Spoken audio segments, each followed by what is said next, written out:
அருமையான நண்பர்களே, தேவனுடைய ஜனங்களே, கர்த்தராகிய இயேசு கிறிஸ்து கொல்கோதா மலையில் சிலுவையில் தொங்கிக் கொண்டிருக்கும் பொழுது சொன்ன அருமையான 7 வாக்கியங்களை பற்றி இன்றைக்கு உங்கள் மத்தியிலே சில சத்தியங்களை சொல்ல விரும்புகிறேன். நாம் அறிவோம், ஏறக்குறைய 2000 ஆண்டுகளுக்கு முன்னே நம்முடைய இரட்சகரும் கர்த்தருமாகிய இயேசு கிறிஸ்து இந்த உலகத்திலே நம்மை போல மாம்சமும் இரத்தம் உடையவராக அவதரித்தார். ஏறக்குறைய 33 வருடம் இந்த உலகத்திலே ஜீவித்தார். ஜீவித்த நாட்களிலே நன்மை செய்கிறவராய் சுற்றி நடந்தார். குருடருக்கு பார்வை அளித்தார், செவிடர்களை கேட்கச் செய்தார், ஊமையரை பேச வைத்தார், சப்பானிகளை எழுந்து நடக்கச் செய்தார், குஷ்ட ரோகிகளை தொட்டு சொஸ்தமாக்கினார், மரித்தோரையும் உயிரோடு எழுப்பினார், தரித்திரருக்கு சுவிசேஷத்தை பிரசங்கம் பண்ணினார். அருமையான நண்பர்களே, மாமிசத்திலே நமக்காக அவர் பாடுபட்டார். ஆனால் அவர் இருதயத்தில் இருந்த வாஞ்சை விருப்பம் எல்லாம் எப்படி ஆயினும் மனிதனுக்காக நம்முடைய முழு இரத்தத்தை சிந்த வேண்டும் என்று தீர்மானித்து விரும்பிக் கொண்டே இருந்தார். ஏனென்றால் பழைய ஏற்பாட்டிலே ஒரு வசனம் இருக்கிறது, ஆத்துமாவுக்காக பாவ நிவர்த்தி செய்வது இரத்தமே. ஆகையினால் நியாயப்பிரமாண காலத்திலே என்ன நடந்தது? பாவ நிவாரண பலியாக இளங்காளை, வெள்ளாடுகள் பலியிடப்பட்டன. அவைகளின் இரத்தத்தை எடுத்து பிரதான ஆசாரியன் முதலாவது திரைக்கு எதிரே தெளிப்பான் 7 தரம். அதற்கு பின்பு பரிசுத்த ஸ்தலத்தில் இருக்கிறதான தூப பீடத்தின் கொம்பிலே பூசுவார். அதற்கு பின்பு பிராகாரத்தில் இருக்கிற பலிபீடத்துக்கு அருகாமையில் இரத்தத்தை ஊற்றுவார். பாவ நிவாரண பலியின் இரத்தமானது திரைக்கு எதிரே தெளிக்கப்பட்டது, தூப பீடத்தின் கொம்பிலே பூசப்பட்டது, பலிபீடத்துக்கு அருகாமையில் ஊற்றப்பட்டது. ஆனால் அந்த இரத்தம் மனிதனுடைய பாவங்களை மன்னிக்க முடியவில்லை, மனிதனுக்கு ஜீவனை தர முடியவில்லை, மனிதனுக்கு தைரியத்தை தர முடியவில்லை, மனிதனை பரிசுத்தமாக்க முடியவில்லை, மனிதனுக்கு கிருபையை கொடுக்க முடியவில்லை. காரணம் என்ன என்று கேட்டால், அந்த பலிப்பொருளிலே குறைவு இருந்தது. அந்த பலிப்பொருள் தன்னை மனப்பூர்வமாய் ஒப்புக் கொடுக்கவே இல்லை. பலி செலுத்துகிறவர்கள் பலிப்பொருளை, பலிமிருகத்தை வலுக்கட்டாயமாக பிடித்து கொண்டு வந்து பலி செலுத்துவார்கள். நாம் எதற்காய் பிடிக்கப்படுகிறோம், எதற்காய் வெட்டப்படுகிறோம், எதற்காய் கொல்லப்படுகிறோம், எதற்காய் இரத்தம் சிந்துகிறோம் என்று அந்த மிருகங்களுக்கு தெரியவே தெரியாது. ஆனால் நம்முடைய கர்த்தர் இரட்சகருமாகிய இயேசு கிறிஸ்து தன்னை பாவ நிவாரண பலியாய் ஒப்புக் கொடுத்தார். அவருக்கு நன்றாய் தெரியும், நான் எதற்காக தெரிந்து கொள்ளப்பட்டேன், எதற்காக குறிக்கப்பட்டேன், எதற்காக நான் பாட அனுபவிக்கிறேன், எதற்காக இரத்தம் சிந்துகிறேன், எதற்காக மரிக்கிறேன் என்பதை இயேசு கிறிஸ்து நன்றாய் அறிந்திருந்தார். ஆகையினால் பழைய ஏற்பாட்டின் பாவ நிவாரண பலிக்கு மனப்பூர்வம் கிடையாது. அவைகளின் சரீரம் பலியிடப்பட்டதை ஒழிய அவைகளுடைய சிந்தையோ இருதயமோ பலியிடப்படவே இல்லை. ஆனால் நம்முடைய கர்த்தர் இரட்சகருமாகிய இயேசு கிறிஸ்துவின் சரீரம் மட்டுமல்ல, அவருடைய இருதயமும் மனதும் கூட பலியானது. அவர் மனப்பூர்வமாய் தன்னை ஒப்புக் கொடுத்தார். இரண்டாவதாக, பழைய ஏற்பாட்டு பாவ நிவாரண பலியிலே மேன்மையான நிலை காணப்படவில்லை. காரணம் என்னவென்றால், மனிதன்தான் எல்லா சிருஷ்டிகளிலும் மேலானவர். மிருகங்கள் மனிதனை பார்க்கலும் தாழ்ந்த இனத்திலே, தரக்குறைவான நிலவரத்திலே உண்டாக்கப்பட்டன. அதாவது மனிதன் தேவனுடைய கையின் கிரியையினால் உண்டாக்கப்பட்டான், மிருகங்கள் வார்த்தையினால் உண்டாக்கப்பட்டன. மனிதனுக்கு பகுத்தறிவு இருக்கிறது, மிருகங்களுக்கு பகுத்தறிவு கிடையாது. மனிதனுக்கு ஆத்மா இருக்கிறது, மிருகங்களுக்கு ஆத்மா கிடையாது. பிரியமானவர்களே, அப்படியானால் இந்த மேன்மையான சிருஷ்டியாகிய மனிதனுக்கு தாழ்ந்த இனத்தில் உள்ள மிருகங்கள் எவ்விதம் பலியாக முடியும், ரத்தம் சிந்த முடியும்? அவைகளின் ரத்தம் எப்படி மனிதன் மீட்க முடியும்? மனிதனுக்காக பலியாகும்படி மனிதனை பார்க்கலும் மேன்மையானவர் இந்த உலகத்துக்கு வந்தார். மனிதன் சிருஷ்டி என்றால் இயேசு கிறிஸ்து சிருஷ்டி கர்த்தாவாயிருக்கிறார். சிருஷ்டி கர்த்தாவாகிய இயேசு கிறிஸ்து மனிதனுக்காக இந்த உலகத்தில் வந்து மனிதனுக்காக பாடுபட்டு மனிதனுக்காகவே தன் இரத்தத்தை சிந்தினார். ஆகையினால் மனிதனை பார்க்கலும் இயேசு விசேஷித்தவர், மேன்மை உள்ளவர். இயேசுவின் இரத்தம் பரிசுத்தம் உள்ளது, மேன்மை உள்ளது, வல்லமை உள்ளது, சக்தி உள்ளது, கிருபை உள்ளது. பிரியமானவர்களே, அந்த இரத்தத்தை இயேசுநாதர் நமக்காக சிந்தும்படி தீர்மானித்தார், விரும்பினார். ஆனால் இயேசுநாதர் அந்த உலகத்தில் இருக்கும் பொழுது அது வேறு எந்த மரணத்தின் மூலமாவது மரித்திருந்தால் முழு இரத்தத்தை சிந்த முடியாது. ஆகையினால் இயேசுநாதர் சிலுவையின் மரணத்துக்காக காத்திருந்தார். ஒருமுறை இந்த இயேசுநாதரை உயர்ந்த மலையின் மேல் கொண்டு போய் கீழே தள்ளி கொள்ள வேண்டும் என்று ஜனங்கள் விரும்பினார்கள். இயேசு மறைந்து போனார். காரணம் என்ன? அந்த உயர்ந்த மலையிலிருந்து கீழே விழுந்தாலும் முழு இரத்தத்தை சிந்தவே முடியாது. இயேசுநாதர் முழு இரத்தத்தை சிந்தக்கூடிய மரணத்துக்காக காத்திருந்தார். அதற்கு அவரோடு கூட இருந்ததான யூதாஸ் காரியத்து உதவியாயிருந்தார். ஒரு நாள் இரவு பந்தங்களோடும் தீவட்டிகளோடும் பிரதான ஆசாரியனோடும் இந்த யூதாஸ் காரியத்து கர்த்தராகிய இயேசுவை தேடி வந்தான். ரபி என்று சொல்லிக்கொண்டு கர்த்தராகிய இயேசுவை கட்டிப்பிடித்து முத்தமிட்டான். இயேசுநாதர் கேட்டார், நீ முத்தத்தினாலா என்னை காட்டி கொடுக்கிறாய்? அங்கு வந்தவர்களை பார்த்து கேட்டார், நீங்கள் யாரை தேடுகிறீர்கள்? நீங்கள் தேடுகிற இயேசு நானே. அருமையான நண்பர்களே, தேவனுடைய ஜனங்களே, யாரை தேடுகிறீர்கள் என்றால் அர்த்தம் என்ன? சிலுவையின் மரணமே, நீ யாரை தேடுகிறாய்? நீ தேடுகிற இயேசு நானே. யூதாஸ் காரியத் முத்தத்தால் இயேசுநாதரை காட்டி கொடுத்த பின்பு பிரதான ஆசாரியர்கள், யூத ஜனங்கள், ரோம போர்ச்சேவர்கள் இயேசுநாதரை பல்வேறு விதத்திலே தொந்தரவு கொடுத்தார்கள். முதலாவது, இந்த கர்த்தராகிய இயேசுவின் தலையிலே முள்முடி வைத்து அடித்தார்கள், முகத்திலே துப்பினார்கள், தாடைமயிரை பிடித்து இழுத்தார்கள், சவுக்கினால் அவருடைய சரீரத்தை அடித்து கிழித்தார்கள். கர்த்தராகிய இயேசுவின் தோளின் மேல் பார சிலுவையை தூக்கி வைத்து கொல்கதா மேட்டுக்கு போகும்படியாய் சொன்னார்கள். கர்த்தராகிய இயேசு தள்ளாடினவராக, பலவீனப்பட்டவராக, பாரச்சிலுவையை சுமந்தவராக கொல்கதா மேட்டுக்கு போய்கொண்டே இருந்தார். திரளான ஜனங்கள் இயேசுக்கு பின் வந்து அழுது கண்ணீர் விட்டார். இயேசுநாதர் திரும்பி பார்த்து சொன்னார், எருசலேமின் குமாரத்திகளே, நீங்கள் எனக்காக அழ வேண்டாம், உங்களுக்காகவும் உங்கள் பிள்ளைகளுக்காகவும் அழுங்கள். அந்த எருசலேம் குமாரத்திகள் ஏன் அழுதார்கள்? பிரியமானவர்களே, இந்த இயேசுநாதர் சிந்தையினால் பாவம் செய்யவே இல்லையே. அவர் பாவம் அறியாதவர். எப்பொழுது பார்த்தாலும் ஜனங்களுக்கு நன்மை செய்ய வேண்டும், நன்மை செய்ய வேண்டும் என்று சுற்றி நடந்தவராயிற்றே. அவருடைய சிந்தையெல்லாம் நன்மை செய்ய வேண்டும் என்ற எண்ணத்தால் நிரம்பி இருந்தது. அவருடைய தலையின் மேல் ஏன் முள்முடி வைத்து அடித்திருக்கிறார்கள் என்ற ஒரு கேள்வி அவருடைய இருதயத்தில் எழுப்பிக் கொண்டிருந்தது. அவருடைய சரீரம் பாவம் செய்யவில்லை. இயேசுநாதர் உபச்சாரம் பண்ணவில்லை, இயேசுநாதர் கொலைபாதகம் பண்ணவில்லை, இயேசுநாதர் தேவனுக்கு விருப்பம் இல்லாத ஒரு காரியத்தையும் செய்யவில்லை. அப்படியானால் இந்த சரீரத்தை ஏன் இவர்கள் சவுக்கினால் அடித்து கிழித்திருக்கிறார்கள் என்பதுதான் அவருடைய கேள்வி.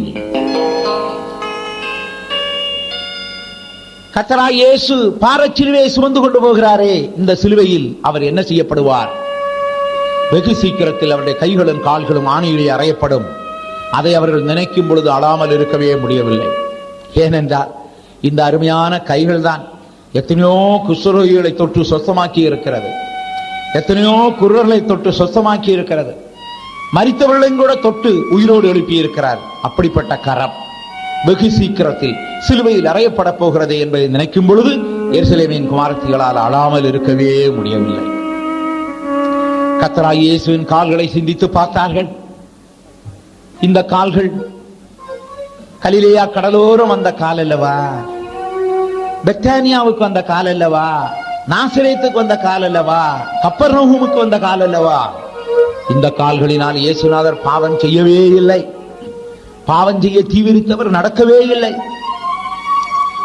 பாவம் செய்யும்படி அவர் புறப்பட்டு போகவே இல்லை. கர்த்தராகிய இயேசு கிறிஸ்து நன்மை செய்கிறவராகவே சுற்றி நடந்தார். அப்படிப்பட்ட கால்களை உள்ளதான இயேசு சீக்கிரத்தில் சிலுவையில் அறையப்பட போகிறார் என்பதை நினைத்த பொழுது எருசலேம் குமாரத்திகள் அழாமல் இருக்கவே முடியவில்லை.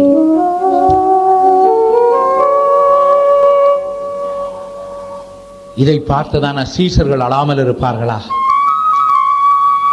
சீமோன் பேதுரு அழாமல் இருப்பானா? இந்த கால்தான் அந்த சீஷர்கள் நடுக்கடலிலே சிக்கி தவித்துக் கொண்டிருக்கும் பொழுது 4ஆம் ஜாமத்திலே நடுக்கடலிலே நடந்து வந்த கால்கள். சீமோன் பேதுரு அழாமல் இருப்பானா? இந்த இயேசுவின் கையல்லவா நான் சமுத்திரத்திலே ஆழ்ந்து போகும் பொழுது கையை நீட்டி என்னை தூக்கிவிட்ட கரம். குருடர்கள் என்ன சொல்லி அழுதிருப்பார்கள்? ஆண்டவராகிய இயேசுவே, இந்த காட்சியை காணும்படிதான் எங்களுடைய கண்களை நீர் திறந்து விட்டீரா? எங்களுடைய கண்களை திறந்த நாட்களிலே நாங்கள் மிகவும் சந்தோஷமாயிருந்தோம். ஆனால் அதே கண்களால் நீர்படும் பாடுகளை பார்க்க, நீரடையும் வேதனையை பார்க்க, உமக்கு வருகிற உபத்திரவங்களை பார்க்க இந்த கண்கள் இப்பொழுது திறக்கப்பட்டிருக்கிறது என்று சொல்லி எல்லாம் அவர்கள் அழுதிருப்பார்கள். ஒரு கூட்டம் பேர் சொல்லியிருப்பார்கள், இதுதான் இயேசுநாதருடைய கடைசி பயணம். இனிமேல் இந்த இயேசுநாதர் மாமிச சரீரத்திலே நம்முடைய ஊர்களுக்கு வரமாட்டார், நம்முடைய கிராமங்களுக்கு வரமாட்டார், நம்முடைய பட்டணத்துக்கு வரமாட்டார், நம்முடைய வீட்டுக்கு வரமாட்டார், நம்முடைய குடும்பத்திற்கு வரமாட்டார். இயேசுவின் கடைசி பயணம் அதுவே கல்வாரி பயணம். ஆகையினால் இந்த பயணத்திலே நாம் எல்லாரும் கூடுவோம். இயேசுநாதருடைய கடைசி பிரயாணத்தில் நாம் எல்லாரும் அவரை பின்பற்றுவோம் என்று சொல்லி திரளான ஜனங்கள் பின்பற்றி வந்தார்கள். இயேசுநாதர் பாரம் சுமந்தவராய் செல்லுகிறார். எனக்காக நீங்கள் அழ வேண்டாம், உங்களுக்காக உங்கள் பிள்ளைகளுக்காகவும் அழுங்கள். அதிலிருந்துதான் ஜனங்கள் தங்களுக்காக அழ ஆரம்பித்தார்கள், தங்கள் பிள்ளைகளுக்காக அழ ஆரம்பித்தார்கள். காரணம் என்ன? ஏசாயா சொன்ன வசனம் அவர்களுக்கு ஞாபகத்திலே வந்திருக்கும். ஏசாயா 53:5 என்ன சொல்லுகிறது? மீறுதலுக்காய் அவர் காயப்பட்டார், அக்கிரமத்துக்காய் அவர் நொறுக்கப்பட்டார், நமக்கு சமாதானத்தை உண்டு பண்ணும் ஆக்கினை அவர் மேல் வந்தது, அவருடைய தழும்புகளால் குணமாகிறோம்.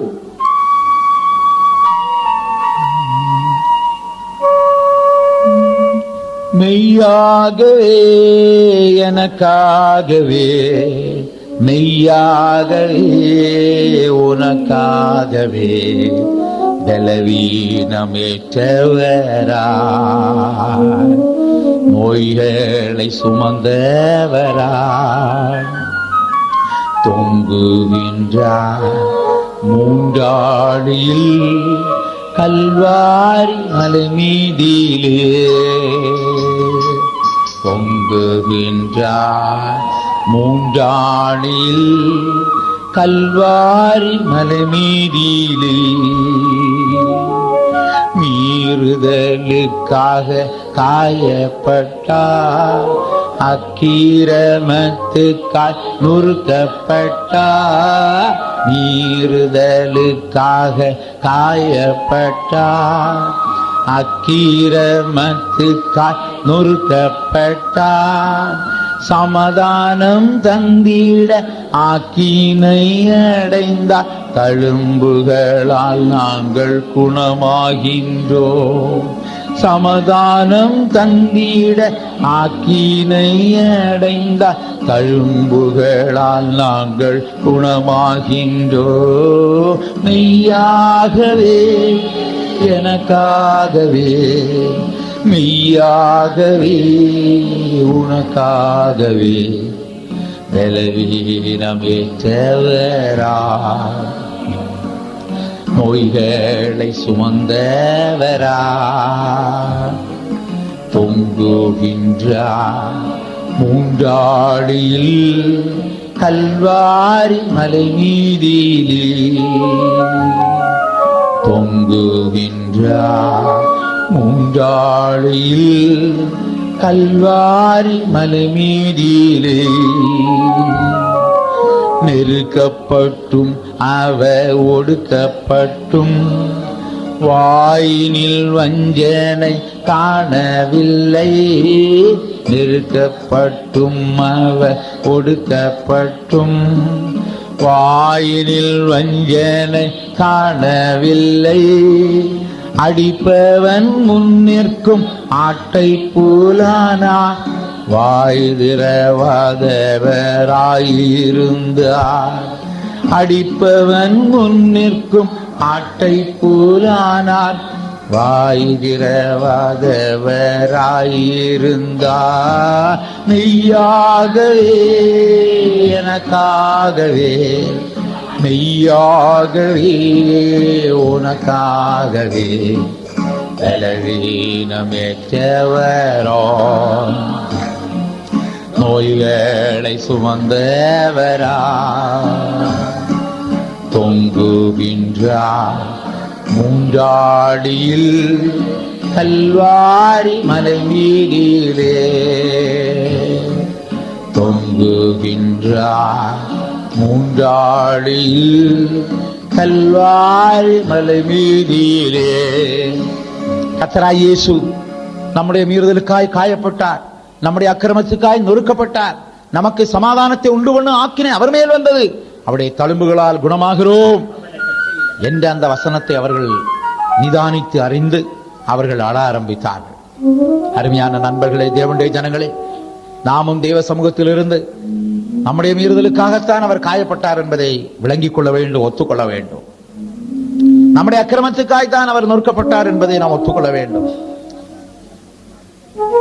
நமக்கு சமாதானத்தை உண்டு பண்ணும் ஆக்கினை அவர் மேல் வந்தது என்பதை விளங்கிக் கொள்ள வேண்டும். அவருடைய தழும்புகளால் நாம் குணமாகிறோம்.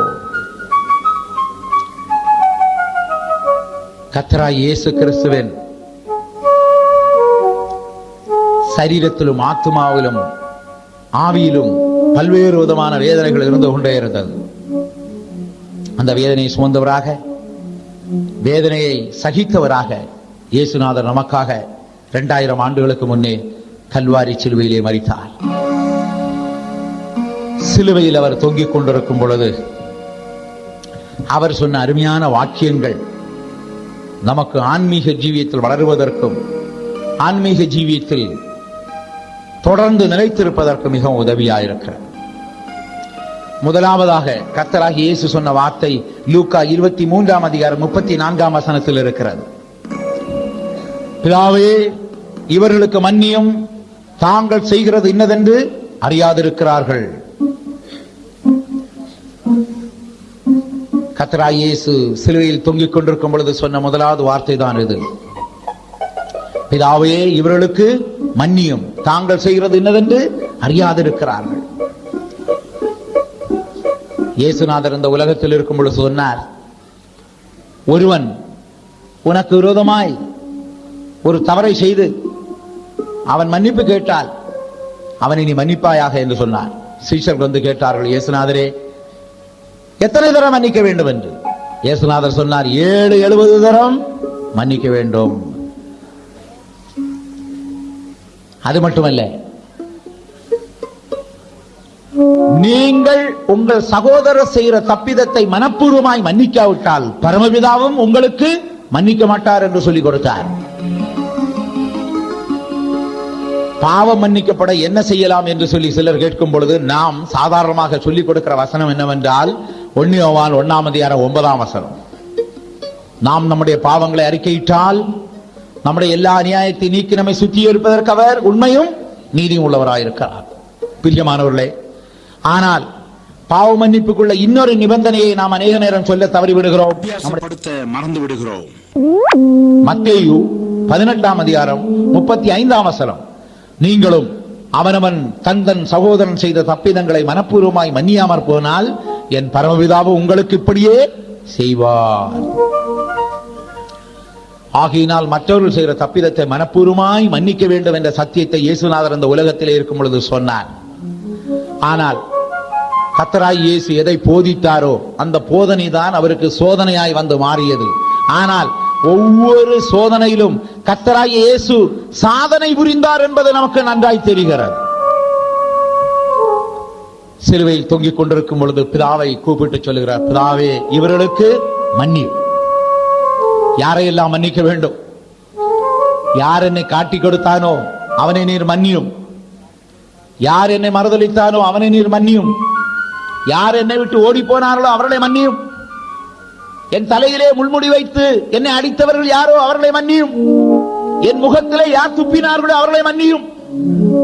என் தாடை மயிலை பிடித்து இழுத்தவர்களை மன்னியான் பிதாவே. என்னை சரீரத்தில் அடித்தார்களே அவர்களை நேர் மன்னியும் பிதாவே. பாரச்சிலுவை தூக்கி வைத்தவர்களை மன்னியும். நான் தள்ளாடி சென்ற பொழுது கூட கொடூரமாய் என்னை அடித்தார்களே, துரிதப்படுத்தினார்களே, அவர்களை நீர் மன்னியும் பிதாவே. என்னுடைய கைகளையும் கால்களையும் ஆணியிலே அறைந்தவர்களை நீர் மன்னியும். கசப்பு கலந்த காடியை குடிக்க கொடுத்தவர்களை மன்னியும் பிதாவே, இவர்களை மன்னியும் என்று சொல்லி ஜனங்கள் செய்த தப்பிதத்துக்காய் இயேசுநாதர் மன்னிப்பு கேட்டார். இதே அனுபவம் ஸ்தேவானுக்கு ஏற்பட்டிருக்கிறது. ஸ்தேவான் பிரசங்கம் பண்ணி கொண்டிருக்கும் பொழுது ஜனங்கள் கல்லால் அவனை எறிந்தார்கள்.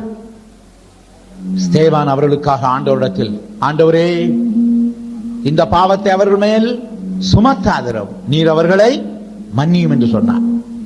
நம்முடைய வாழ்க்கையிலும் கூட மற்றவர்களை மன்னித்து மறக்கக்கூடிய ஒரு சுபாவம் நமக்குள்ளே உண்டாக வேண்டும். 7-70 தரம் மன்னிக்க கடமைப்பட்டிருக்கிறோம். நாம் மற்றவர்கள் செய்த தப்பிதங்களை மனப்பூர்வமாய் மன்னியாமல் போனால் பரமபிதாவும் நம்முடைய தப்பிதங்களை மன்னிக்கவே மாட்டார். பிதாவே, இவர்களை மன்னியும் என்று சொன்னது மட்டுமல்ல, ஒரு அருமையான அன்பின் நியாய தீர்ப்பை அங்கே சொல்லுகிறார். என்ன? தாங்கள் செய்வது இன்னதென்று அறியாமல் இருக்கிறார்கள். ஒரு மனிதன் நமக்கு விரோதமாய் கிரியை செய்கிறான் என்றால் அது அவன் அல்ல, அவனுக்குள் கிரியை செய்கிற பிசாசு என்பதை விளங்கிக் கொள்ள வேண்டும். ஆகையினால் நீங்கள் அந்த பிசாசை கட்டுங்கள், அவனை கட்ட வேண்டாம். அந்த பிசாசின் வல்லமைகளை நிர்மூலமாக்குங்கள், மனிதனை நிர்மூலமாக்க வேண்டாம். நாம் இந்த விவரம் தெரியாமல், விஷயம் தெரியாமல் நமக்கு விரோதமாக யார் கிரியை செய்கிறார்களோ அவர்களை திட்டுகிறோம், சபிக்கிறோம், அடிக்கிறோம், கட்டுகிறோம், அவர்களுக்கு விரோதமாய் பல விதமான தீங்குகளை செய்கிறோம். பிரியமானவர்களே, அவர்களுக்குள்ளிருந்து கிரியை செய்கிறது பிசாசு. அந்த பிசாசை கட்ட வேண்டும், பிசாசின் வல்லமைகளை நிர்மூலமாக்க வேண்டும். தாங்கள் செய்வது இன்னதென்று அறியாமல் இருக்கிறார். நாம் மற்றவர்களை நியாயம் தீர்க்கும் பொழுது அன்பினால் நியாயம் தீர்க்க வேண்டும். தேவன்பினால் நிறைந்து நாம் நியாயம் தீர்க்க வேண்டும்.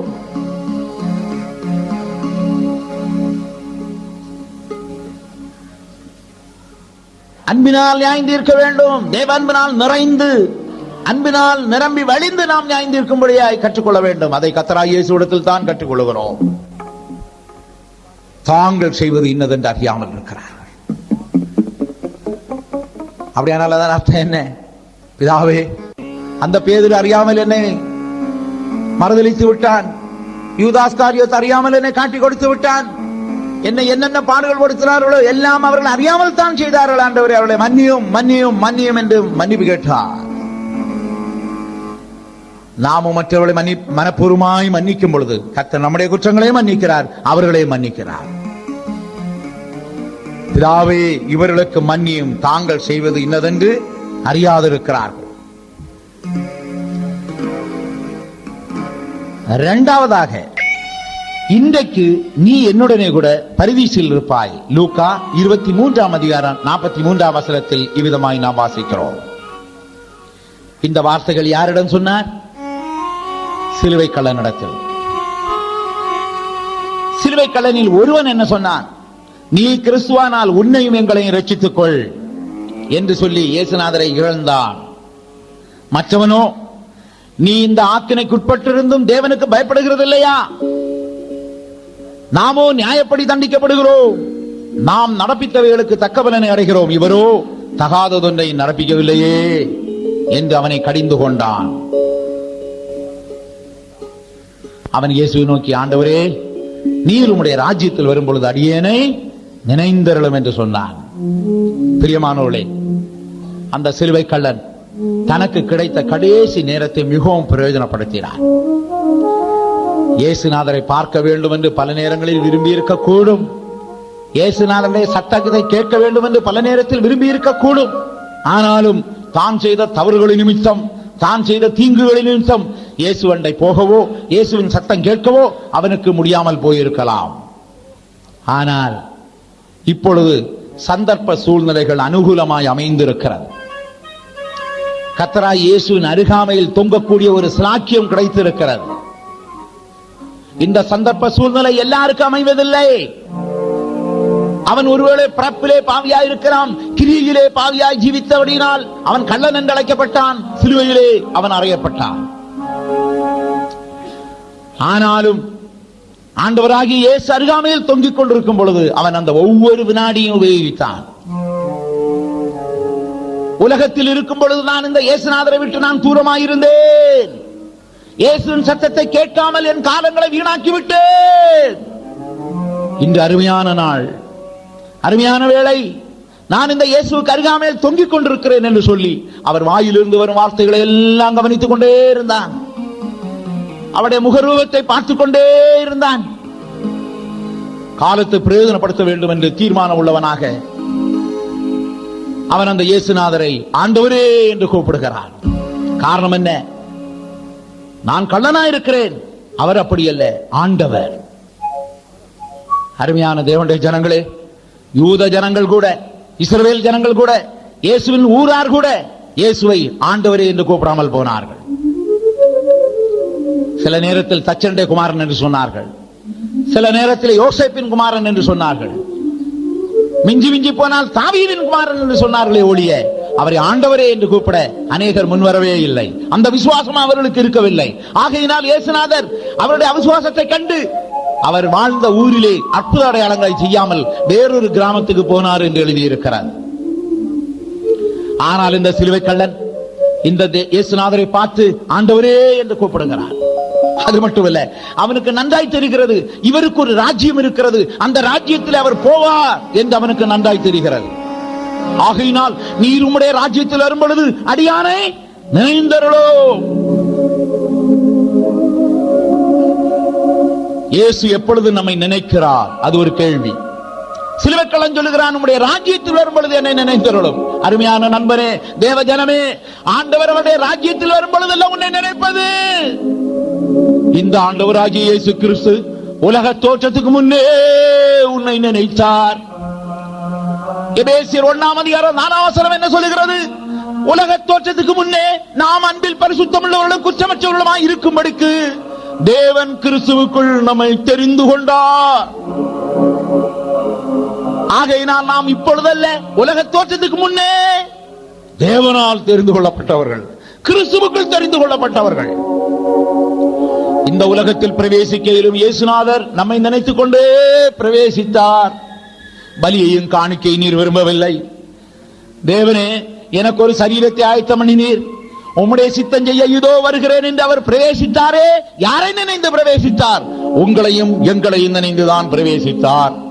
இந்த உலகத்தில் இருந்த நாட்கள் எல்லாம் மனுக்குலத்தை நினைத்துக் கொண்டே அவர் ஜீவித்தார். அவர் சிலுவையிலே தொங்கும் பொழுது மனிதனையே நினைத்தார், மரித்த பின்பும் மனிதனை நினைத்தார். அதற்குரிய அத்தாட்சி என்ன?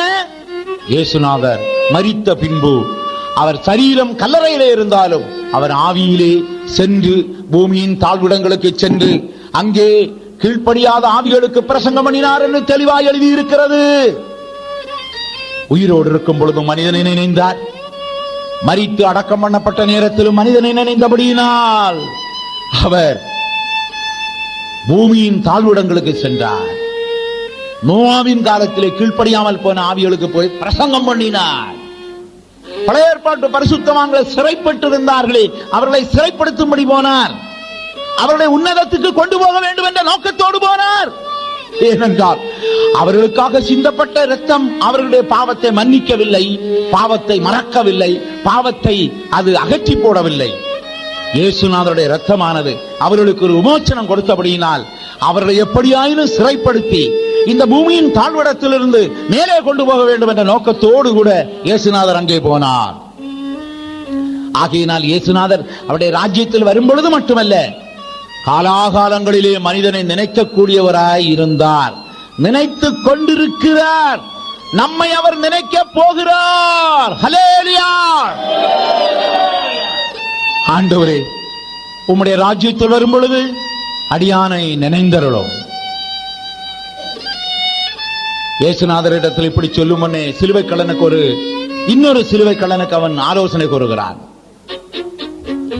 நீ இந்த ஆக்கினைக்கு உட்பட்டு இருந்தும் தேவனுக்கு பயப்படுகிறது இல்லையா? அதிலிருந்து என்ன விளங்குகிறது? ஆக்கினை வராமல் இருக்கும் பொழுது சிலர் தேவனுக்கு பயப்பட மாட்டார்கள். சிலருக்கு சில ஆக்கினை வந்தாலாவது தேவனுக்கு பயப்பட வேண்டும் என்பதுதான் அவனுடைய வெளிப்பாடு. உங்களை பற்றியும் என்னை பற்றியும் என்ன? எத்தனையோ நேரங்களில் நாம் நன்றாய் இருக்கும் பொழுது தேவனை தேடுவதில்லை, தேவனை ஸ்தோத்திரிப்பதில்லை, தேவனை மகிமைப்படுத்துவதில்லை, தேவ சமூகத்தில் விழுந்து கிடப்பதில்லை, உபவாசிப்பதில்லை, ஜெபிப்பதில்லை, கண்ணீர் விடுவதில்லை. ஆனால் சில பிரச்சனைகள் வரும் பொழுது, ஆக்கினைகள் வரும் பொழுது, தண்டனைகள் வரும் பொழுது, சிக்ஷைகள் வரும் பொழுது நாம் பல நேரத்தில் தேவனை தேடி போயிருக்கிறோம். உதாரணமாக என்னுடைய 17வது வயசிலே வைத்தியரால் கைவிடப்பட்ட வியாதி எனக்கு வந்த நேரத்தில் தான் ஆண்டவரை அதிகமாய் நான் தேடினேன். இதே சுபாவம் இஸ்ரவேலருக்கு இருந்தது. வனாந்தரத்திலே ஆகாரம் இல்லாத போது, தண்ணீர் கிடைக்காத போது, கஷ்டத்தில் இருக்கும் பொழுது, பிரச்சனையில் இருக்கும் பொழுது, சோதனையில் இருக்கும் பொழுது தேவனை நோக்கி முறையிட்டார்கள். கர்த்தர் அவர்களுக்கு பலன் அளித்தார். ஆனால் கானானிலே வெட்டாத கிணறு, கட்டாத வீடு எல்லாம் இருக்கும் பொழுது தேவனை மறந்தார்கள். அது மனுஷனுடைய இயற்கையான சுபாவமா இருக்கிறது. கஷ்டம் வரும் பொழுது கர்த்தரை தேடுகிறான், நன்றாயிருக்கும் பொழுது ஆண்டவரையே மறந்து விடுகிறான். சிலுவை கள்ளன் அதைத்தான் சொல்லிக் கொடுக்கிறான். நீ ஆக்கினைக்குட்பட்டு இருந்தும் தேவனுக்கு பயப்படுகிறது இல்லையா? அதிலிருந்து என்ன விளங்குகிறது? இந்த கள்ளன் ஆக்கினை வந்த பொழுது பயமுள்ளவனாய் மாறினான். அது மட்டுமல்ல, அவன் சொல்லுகிறான், நாமோ நியாயப்படி தண்டிக்கப்படுகிறோம், நாம் செய்த தப்புக்கேற்ற தண்டனை நமக்கு கிடைத்திருக்கிறது என்று சொல்லி அவன் ஒரு பாவ அறிக்கை செய்கிறான்.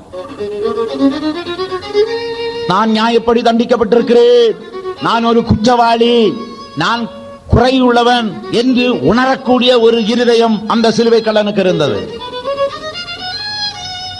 அடுத்தது இயேசுநாதரை பற்றி நல்ல ஒரு சாட்சி கொடுக்கிறான். இவர் தகாததொன்றையும் நடப்பிக்கவில்லையே. அப்படியானால் இந்த இயேசுநாதரை பற்றி அவன் கேள்விப்பட்டிருக்கிறான்.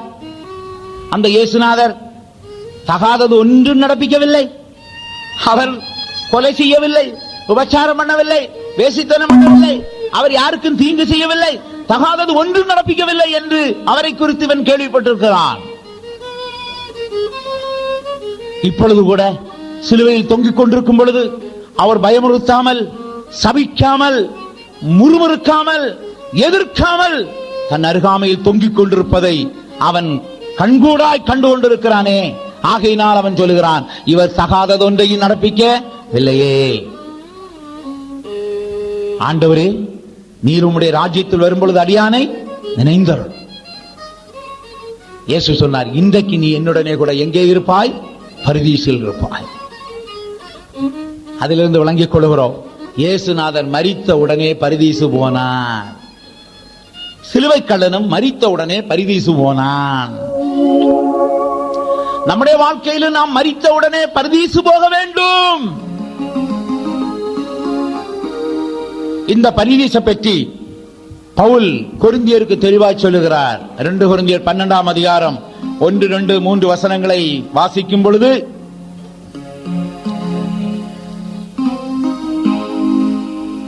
கிறிஸ்துவுக்குள்ளான ஒரு மனுஷனை அறிவேன், அவன் 14 வருஷத்திற்கு முன்னே 3ஆம் வானம் வரைக்கும் எடுத்துக் கொள்ளப்பட்டான். அவன் சரீரத்தில் இருந்தானோ சரீரத்துக்கு புறம்பே இருந்தானோ அறியேன், தேவன் அறிவார். அந்த மனுஷன் பரதீசுக்குள் எடுக்கப்பட்டு மனுஷர் பேசப்படாததும் வாக்கு கெட்டாததுமாகிய வார்த்தைகளை கேட்டான் என்று அறிந்திருக்கிறேன். அவன் சரீரத்தில் இருந்தானோ சரீரத்துக்கு புறம்பாயிருந்தானோ அதை அறியேன், தேவன் அறிவார்.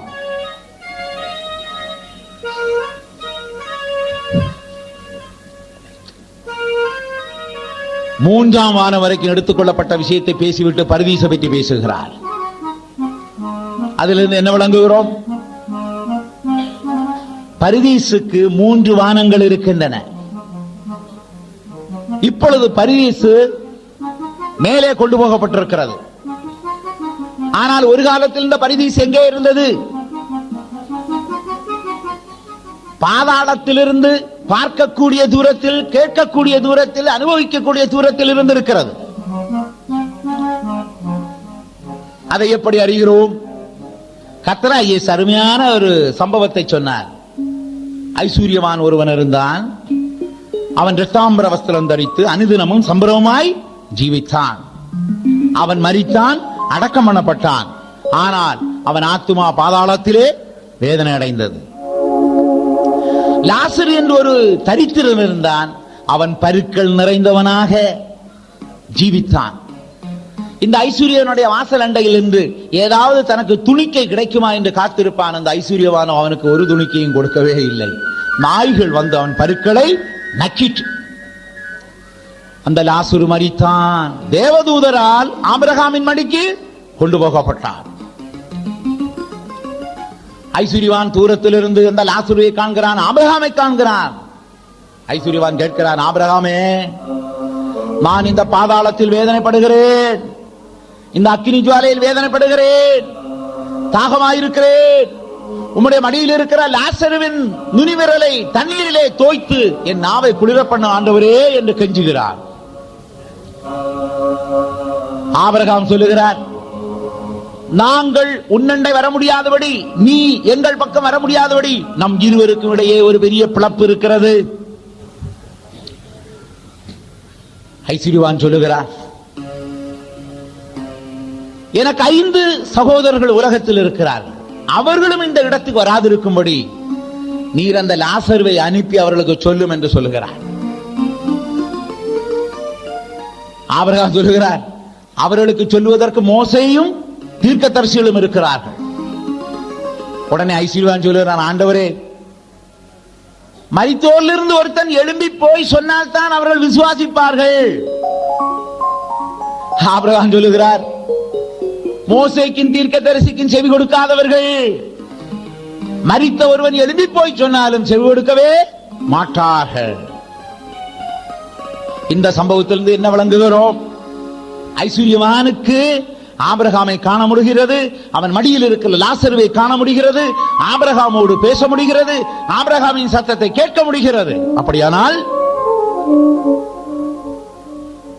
ஒரு காலத்தில் இந்த ஆபிரகாமின் மடியாகிய பரதீசு எங்கே இருந்தது?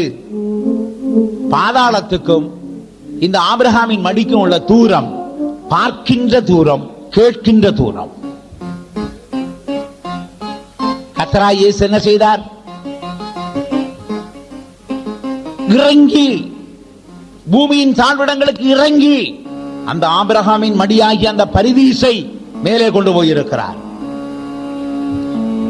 அதைத்தான் பவுல் சொல்லுகிறார், அந்த பரிதீசுக்கு 3 வானங்கள் இருக்கிறது என்று. 1ஆம் வானம், 2ஆம் வானம், 3ஆம் வானம். பவுல் எத்தனாம் வானத்துக்கு போனார்? 3ஆம் வானத்துக்கு. எந்த அனுபவத்தில் இருந்தபடியினால் போனார்? அவர் சொல்லுகிறார், கிறிஸ்துவுக்குள்ளாக ஒரு மனுஷனை அறிவேன், அவன் 3ஆம் வானம் வரைக்கும் எடுத்துக் கொள்ளப்பட்டான். அதிலிருந்து என்ன விளங்குகிறது? யார் யாரெல்லாம் கிறிஸ்துவுக்குள் ஜீவிக்கிறார்களோ அவர்கள் 3ஆம் வானம் போகலாம். யார் யார் கிறிஸ்துவுக்குள் மரிக்கிறார்களோ அவர்களும் எத்தனாம் வானத்துக்கு போகலாம்? 3ஆம் வானத்துக்கு போகலாம். ஆகையினால் எல்லாரும் சேர்ந்து ஒரு தீர்மானம் பண்ணுங்க, ஜீவித்தால் இயேசுவுக்குள் ஜீவிப்பேன் நான், மரித்தால் இயேசுவுக்குள் மரிப்பேன் நான், ஜீவித்தால் இயேசுவுக்குள் ஜீவிப்பேன் நான், மரித்தால் இயேசுவுக்குள் மரிப்பேன் நான். நான் ஜீவித்தாலும் மரித்தாலும் இயேசு போதும் எனக்கு. நான் ஜீவித்தாலும் மரித்தாலும் இயேசு போதும் எனக்கு. ஹல்லேலூயா! நாம் கிறிஸ்துவுக்குள் ஜீவித்தால் 3ஆம் வானம் போகலாம். எப்படி கிறிஸ்துவுக்குள் ஜீவிப்பது? முதலாவது கிறிஸ்துவுக்குள் வர வேண்டும், 2வது கிறிஸ்துவுக்குள் ஜீவிக்க வேண்டும், 3வது மரித்தால் கிறிஸ்துவுக்குள் மரிக்க வேண்டும். எப்படி நாம் கிறிஸ்துவுக்குள் வருவது? ரட்சிக்கப்படும் பொழுது கிறிஸ்து நமக்குள் வருகிறார். அந்த தேவனுடைய வார்த்தை, அந்த இயேசு, தேவனுடைய வார்த்தையை நாம் ஏற்றுக்கொள்ளும் பொழுது, இயேசுவை நாம் ஏற்றுக்கொள்ளும் பொழுது கிறிஸ்து நமக்குள்ளே வருகிறார். ஆனால் நாம் எப்படி கிறிஸ்துவுக்குள்ளே போகிறோம்? பரிசுத்த ஆவி வரும் பொழுது. அதற்கு ஆதாரமான வசனம் என்ன? யோவான் 14ஆம் அதிகாரம் 20ஆம் வசனம். நான் என் பிதாவுக்குள்ளும் நீங்கள் எனக்குள்ளும் நான் உங்களுக்குள்ளும் இருப்பதை அந்நாளிலே அறிவீர்கள். எந்நாளிலே? 16-17 வசனங்களை வாசிக்கும் பொழுது சத்தியாகிய அந்த தேற்றவாளனை பற்றி சொல்லுகிறார். அவர் உங்களோடு இருக்கிறார், உங்களுக்குள் இருப்பார். அவர் உங்களோடு இருக்கிறார், உங்களுக்குள் இருப்பார். அந்த நாட்களிலே சீஷர்கள் பரிசுத்த ஆவியை பெறாதபடியினால் பரிசுத்த ஆவி அவர்களோடு கூட இருந்தார். உங்களுக்குள் இருப்பார் என்றால் நீங்கள் சீக்கிரம் பரிசுத்த ஆவியை பெறப் போகிறீர்கள், அப்பொழுது அவர் உங்களுக்குள் இருப்பார் என்ற நோக்கத்தோடு இயேசு பேசுகிறார். பிரியமானவர்களே, கிறிஸ்துவுக்குள் வருகிறதான அனுபவத்தை பற்றி பார்க்கிறோம். பரிசுத்த ஆவி எப்பொழுது வருகிறோமோ அப்பொழுது நாம் கிறிஸ்துவுக்குள்ளே வருகிறோம். இனிமே கிறிஸ்துவுக்குள் வந்தா போதாது, கிறிஸ்துவுக்குள் ஜீவிக்க வேண்டும். எப்படி நாம் கிறிஸ்துவுக்குள்ளே ஜீவிப்பது? 1 யோவான் 2ஆம் அதிகாரம் 5ஆம் வசனத்தில் அருமையான ஒரு வசனம் இருக்கிறது.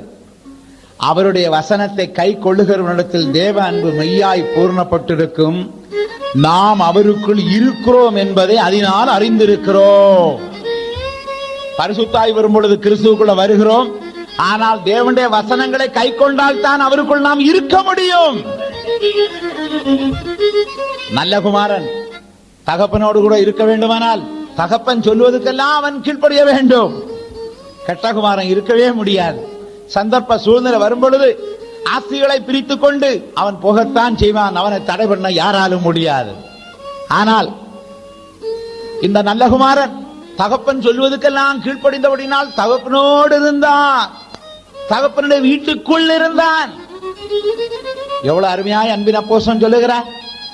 அவருடைய வசனத்தை கை கொள்ளுகிறவனிடத்தில் மெய்யாகவே தேவ அன்பு பூர்ணப்பட்டிருக்கும், நாம் அவருக்குள் இருக்கிறோம் என்பதை அதனாலே அறிந்து கொள்ளுகிறோம்.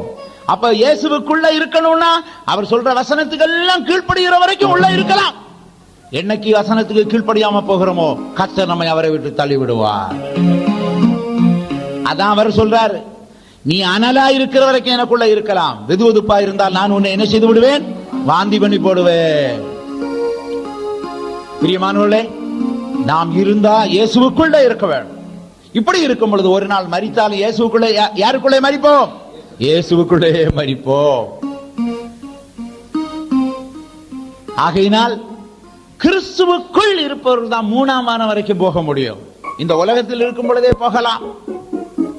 எப்படி பத்மதீவில் இருந்த யோவான் இங்கே ஏறி வா என்று சொன்ன உடனே அவன் ஆவியிலே ஏறி போனானோ அதுபோல, பத்மதீவில் இருந்த யோவான் ஏறி போனது போல, பவுல் 3ஆம் வானம் வரைக்கும் போனது போல, நாமும் இந்த சரீரத்தில் இருக்கும் பொழுதே 3ஆம் வானம் வரைக்கும் போகலாம்.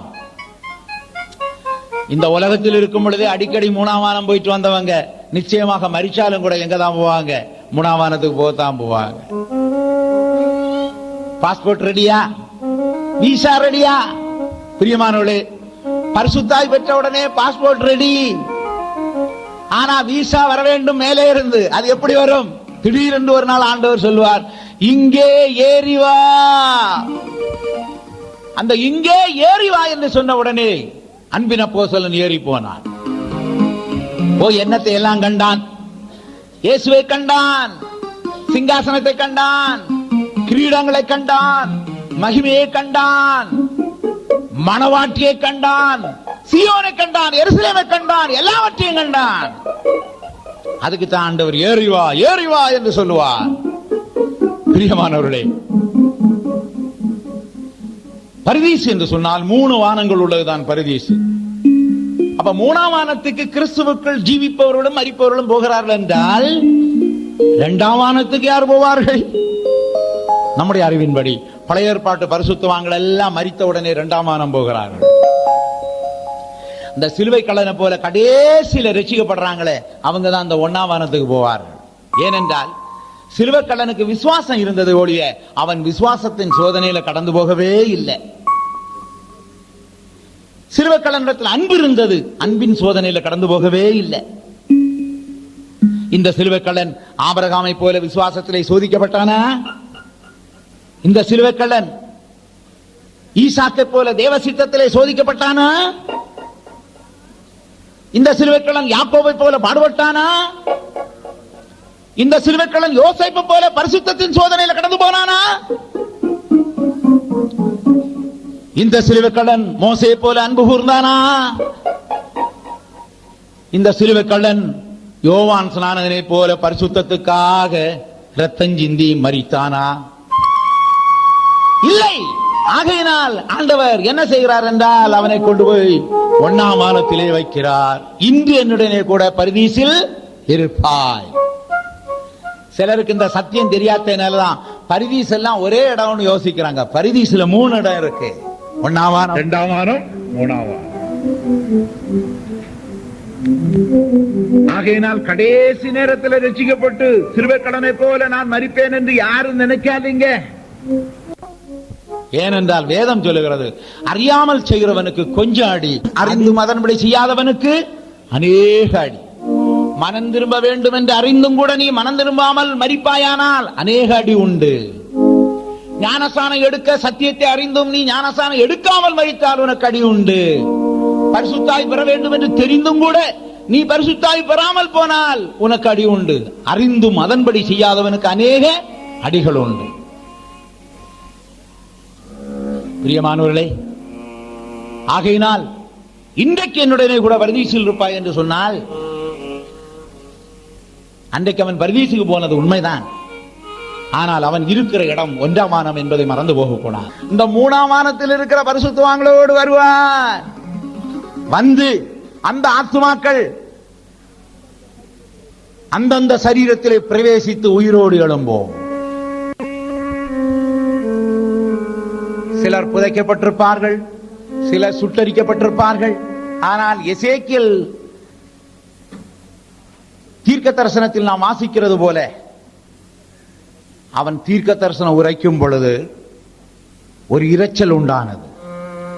இரைச்சல் உண்டாகி என்ன செய்தது? அந்தந்த எலும்புகள் அந்தந்த எலும்புகளோடு ஒட்டிக்கொண்டது. அதற்கு பின் அந்த எலும்புகளின் மேல் என்ன உண்டானது? மாம்சம் உண்டானது. மாம்சத்தின் மேலே தோல் உண்டானது. தோல் உண்டான பின்பு அவைகளெல்லாம் எழும்பி ஒரு பெரிய சேனைகளாய் நின்றது. தீர்க்கதரிசியே எசேக்கியேலே, நீ தீர்க்க தரிசனம் உரை.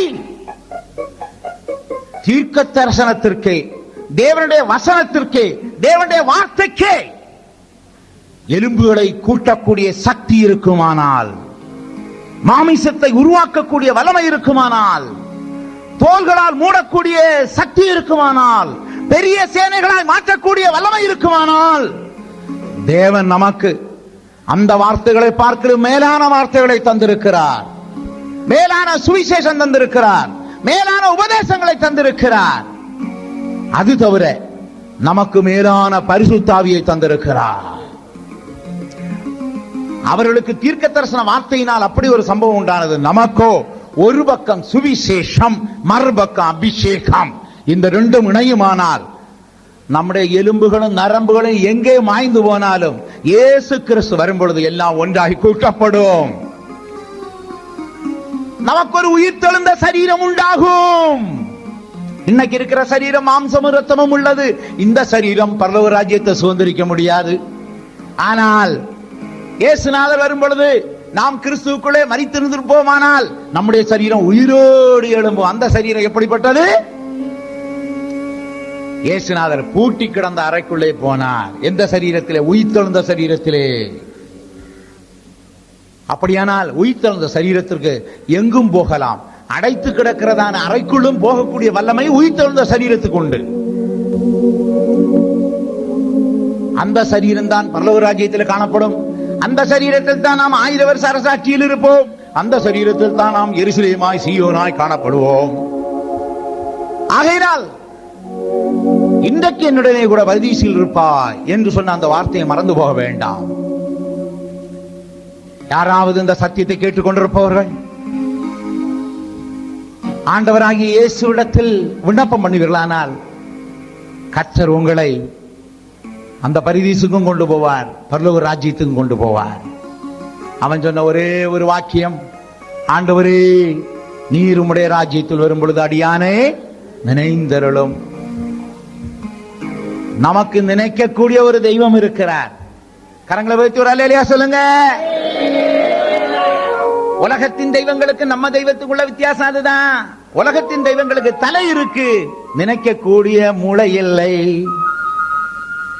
உலகத்தின் தெய்வங்களுக்கு நெஞ்சு இருக்கு, மனது இருக்கக்கூடிய இருதயம் இல்லை. உலகத்தின் தெய்வங்களுக்கு சரீரம் இருக்கிறது, ஆனால் உணரக்கூடிய சரீரம் இல்லை. நம்முடைய கர்த்தராகிய இயேசு கிறிஸ்துவை பாருங்கள், அவருக்கு தலையும் இருந்தது, நினைக்கக்கூடிய ஒரு மனதும் இருந்தது, அவருக்கு நெஞ்சும் இருந்தது, ஜனங்கள் மேல் மனதிருக்கக்கூடிய ஒரு இருதயமும் இருந்தது. அவருக்கு சரீரம் இருந்தது, மாம்சம் இருந்தது. உலகத்தின் தெய்வங்களுக்கு சரீரம் இருக்கு, மாம்சம் இல்லை. ஆனால் இயேசுநாதர் அவருக்கு சரீரமும் இருந்தது, மாம்சமும் இருந்தபடியினால் பசி என்ன என்று இயேசுவுக்கு தெரியும், தாகம் என்ன என்று இயேசுவுக்கு தெரியும், பலவீனம் என்ன என்று இயேசுவுக்கு தெரியும். ஆகையினால் பசியுள்ளோரே, தாகமுள்ளோரே, பலவீனம் உள்ளோரே, உங்களுக்காக பரிந்து பேசக்கூடிய, பரிதபிக்கக்கூடிய ஒரு பிரதான ஆசாரியர் நமக்கு இருக்கிறார். ஆகையினால் அடியானே நீ நினைந்தருளும் என்று சொன்னபடியினால் நமக்கு ஒரு நினைக்கக்கூடிய இயேசு இருக்கிறார். நம்மை பார்க்கக்கூடிய இயேசு, நம்மை தொடக்கூடிய இயேசு, நம்மோடு நடக்கக்கூடிய இயேசு, நமக்குள் வருகிற இயேசு, நமக்கு தலைவராய் இருக்கிற ஒரு இயேசு. ஹல்லேலூயா. அதனால தான் அவருக்கு இம்மானுவேல் என்று பேர். இம்மானுவேல் என்ற அர்த்தம் என்ன? தேவன் நம்மோடு இருக்கிறார். பிரியமானவர்களே, அந்த இயேசு நம்மோடு இருக்கிறபடினால் நமக்கு என்ன கவலை? ஆகையினால் நீங்க எங்க போனாலும் இம்மானுவேல் ஆகிய இயேசு உங்களோடு இருக்கிறார். அவர் உங்களுக்கு முன்னே போவார், உங்களோடு வருவார், உங்களுக்கு பின்னால் இருந்து உங்களை காப்பார், உங்களுக்கு மேல் இருக்கிறார். அவர் எல்லார் மேலும், எல்லாரோடும், எல்லாருக்குள்ளும் இருக்கிறார். ஆண்டவரே நீர் உம்முடைய ராஜ்யத்தில் வரும் பொழுது அடியானை நினைந்தருளும். இயேசு சொன்னார், இன்றைக்கு நீ என்னுடனே கூட பரதீசில் இருப்பாய். மூன்றாவதாக மத்தேயு 19ஆம் அதிகாரம் 26, 27 வசனங்கள். ஆண்டவராகிய இயேசு சிலுவையில் தொங்கிக் கொண்டிருக்கும் பொழுது தூரத்திலே தன் தாய் என்று அழைக்கப்பட்ட மரியாள் நின்று கொண்டிருப்பதை கண்டு அவளை பார்த்து, ஸ்திரியே அதோ உன் மகன் என்று யோவானை காட்டினார். அதே நேரத்தில் இதிலே நாம் விளங்கக்கூடிய காரியங்கள் என்ன? பிரியமானவர்களே, இது கர்த்தராகிய இயேசு கிறிஸ்து சொல்லுகிறதான பிரதிஷ்டையின் வார்த்தைகள். இயேசுநாதர் இந்த உலகத்தில் இருந்த நாட்களிலே அடிக்கடி இந்த மரியாள் வந்து இயேசு தன்னுடைய மகன் மகன் என்று உரிமை பாராட்டிக் கொண்டே இருந்தாள். முதலாவதாக கானா ஒரு கல்யாணத்திலே ரசம் குறைபட்ட நேரத்திலே அவள் வந்து திராட்சரசம் இல்லை என்று இயேசுநாதரிடத்தில் சொன்ன பொழுது இயேசுநாதர் சொன்னார், ஸ்திரியே எனக்கும் உனக்கும் என்ன, என் வேலை இன்னும் வரவில்லை. அங்கேயும் கூட அவர் பிரதிஷ்டையின் வார்த்தைகளை சொல்லுகிறார். தேவ சித்தத்துக்கு விரோதமாய் மனுஷ சித்தங்கள் மேற்கொள்ளக்கூடாது என்பதை அவர் அறிந்தபடியினால் மரியாளை பார்த்து, சிறியே உனக்கும் எனக்கு என்ன, என் வேலை இன்னும் வரவில்லை. இன்னொரு சந்தர்ப்பத்தில் கர்த்தராய் இயேசு பிரசங்கம் பண்ணி கொண்டிருக்கும் பொழுது சிலர் ஓடி வந்து சொன்னார்கள், இயேசுவே உம்முடைய தாயாரும் சகோதரர்களும் உம்மை பார்க்க வந்திருக்கிறார். இயேசுநாதர் சொன்னார், எனக்கு தாயார் யார், சகோதரர்கள் யார்? தேவசித்தம் செய்கிறதான இவர்கள் தான் எனக்கு தாயாரும் சகோதரருமாய் இருக்கிறார்கள் என்று சீசர்களை நோக்கி கையை காண்பித்தார். பிரியமானவர்களே, இப்பொழுது அந்த மரியாள் தூரத்திலே நின்று கொண்டிருக்கும் பொழுது அவளுக்கு ஒரு போதனையை சொல்லிக் கொடுக்கிறார். யோவான் தான் உன்னுடைய மகன் என்று சொல்லிக் கொடுக்கிறார். அதுக்கு அர்த்தம் என்ன? மரியாள் மற்றவர்களுடைய பிள்ளைகளை தன் பிள்ளையாய் ஏற்றுக்கொள்ள வேண்டும். அந்த ஒரு அனுபவம் நம்முடைய வாழ்க்கையிலே கர்த்தர் கொண்டு வரும்படி நம்ம ஒப்படைக்க வேண்டும். எத்தனையோ நேரங்களில் நமக்குள்ள சுபாவ அன்பு தான் வேலை செய்யுது. இந்த சுபாவ அன்பு என்ன?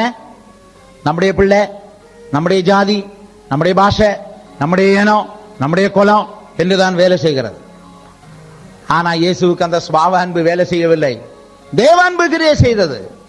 அதை மரியாளுக்கு சொல்லிக் கொடுக்கிறார். மரியாளே, என்ன நீ மகன் மகன் மகன் அடிக்கடி தேடி வருவதும் என்னிடத்தில் உரிமை பாராட்டுவதும் வேண்டாம், யோவானை உன்னுடைய மகனாய் ஏற்றுக்கொள்.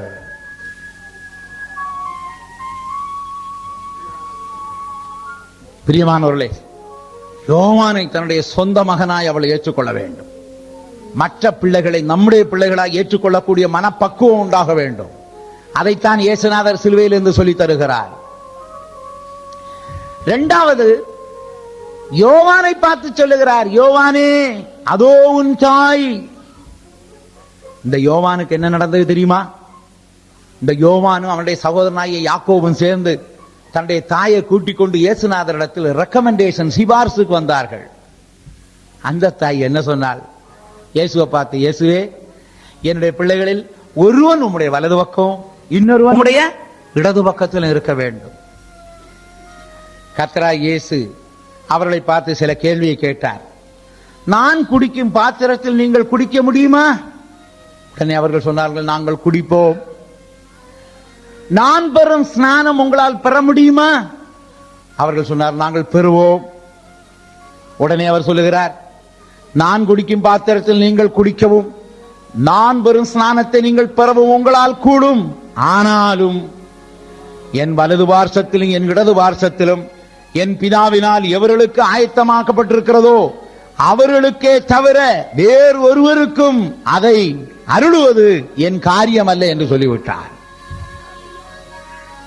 ஆகையினால் பிரியமானவர்களே, இயேசுநாதருடைய வலது பார்சத்திலும் இடது பார்சத்திலும் இருக்கக்கூடிய அந்த ஸ்லாக்கியம் பிதாவாகிய தேவனுடைய சித்தத்தின்படி அமைகிறதே ஒழிய அது யோவான் நினைத்தாலும் முடியாது, யோவானின் அம்மா நினைத்தாலும் முடியாது, இயேசுநாதரும் அவருடைய சித்தப்படி செய்யவே முடியாது.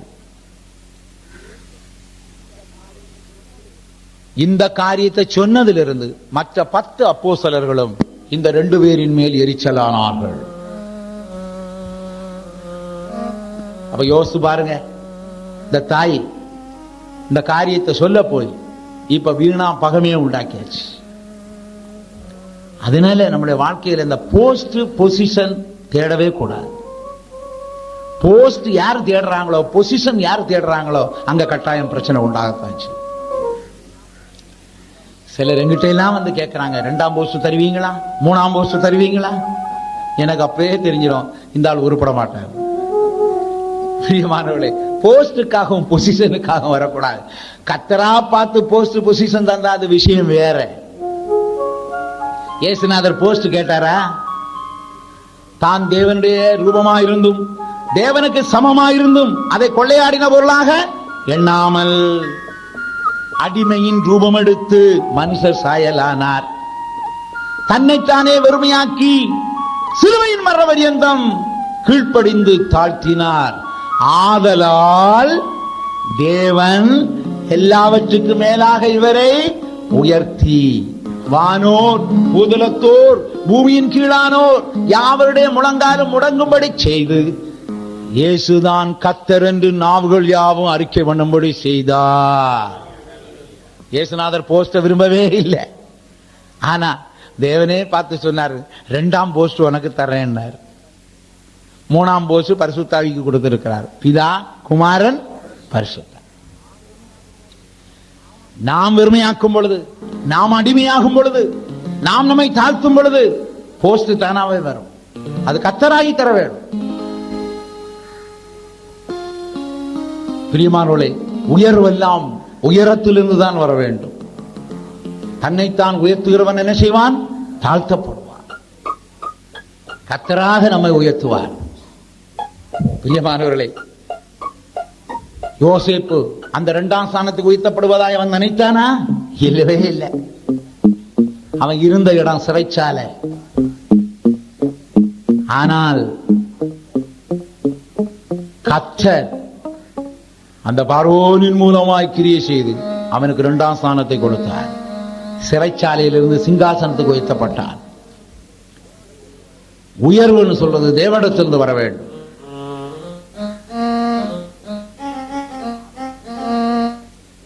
ஆகையினால் சிலுவையிலிருந்து அவர் சொன்ன பிரதிஷ்டையின் வார்த்தைகளை சிந்தித்து பாருங்கள். மற்ற பிள்ளைகளை நம்முடைய பிள்ளைகளாய் நினைக்க வேண்டும். நாம் மற்ற தாய்மாரை நம்முடைய தாயாய் ஏற்றுக்கொள்ள வேண்டும்.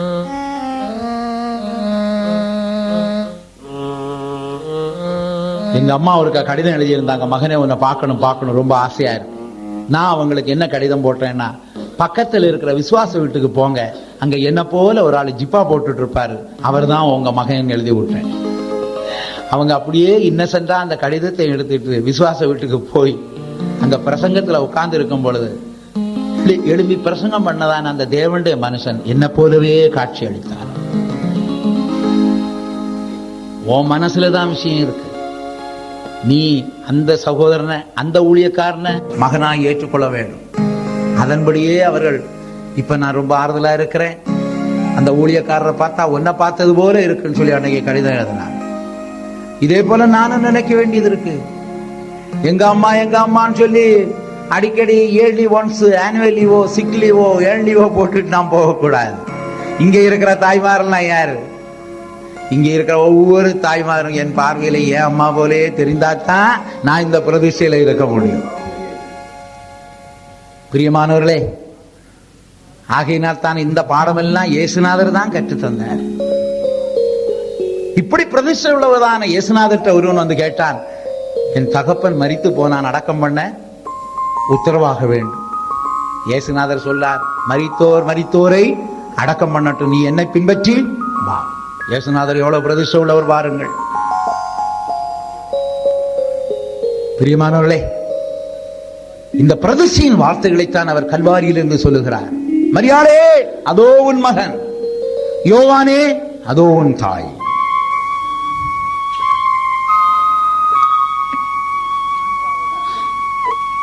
நான்காவதாக இயேசு சொன்ன வார்த்தை மத்தேயு 27:46.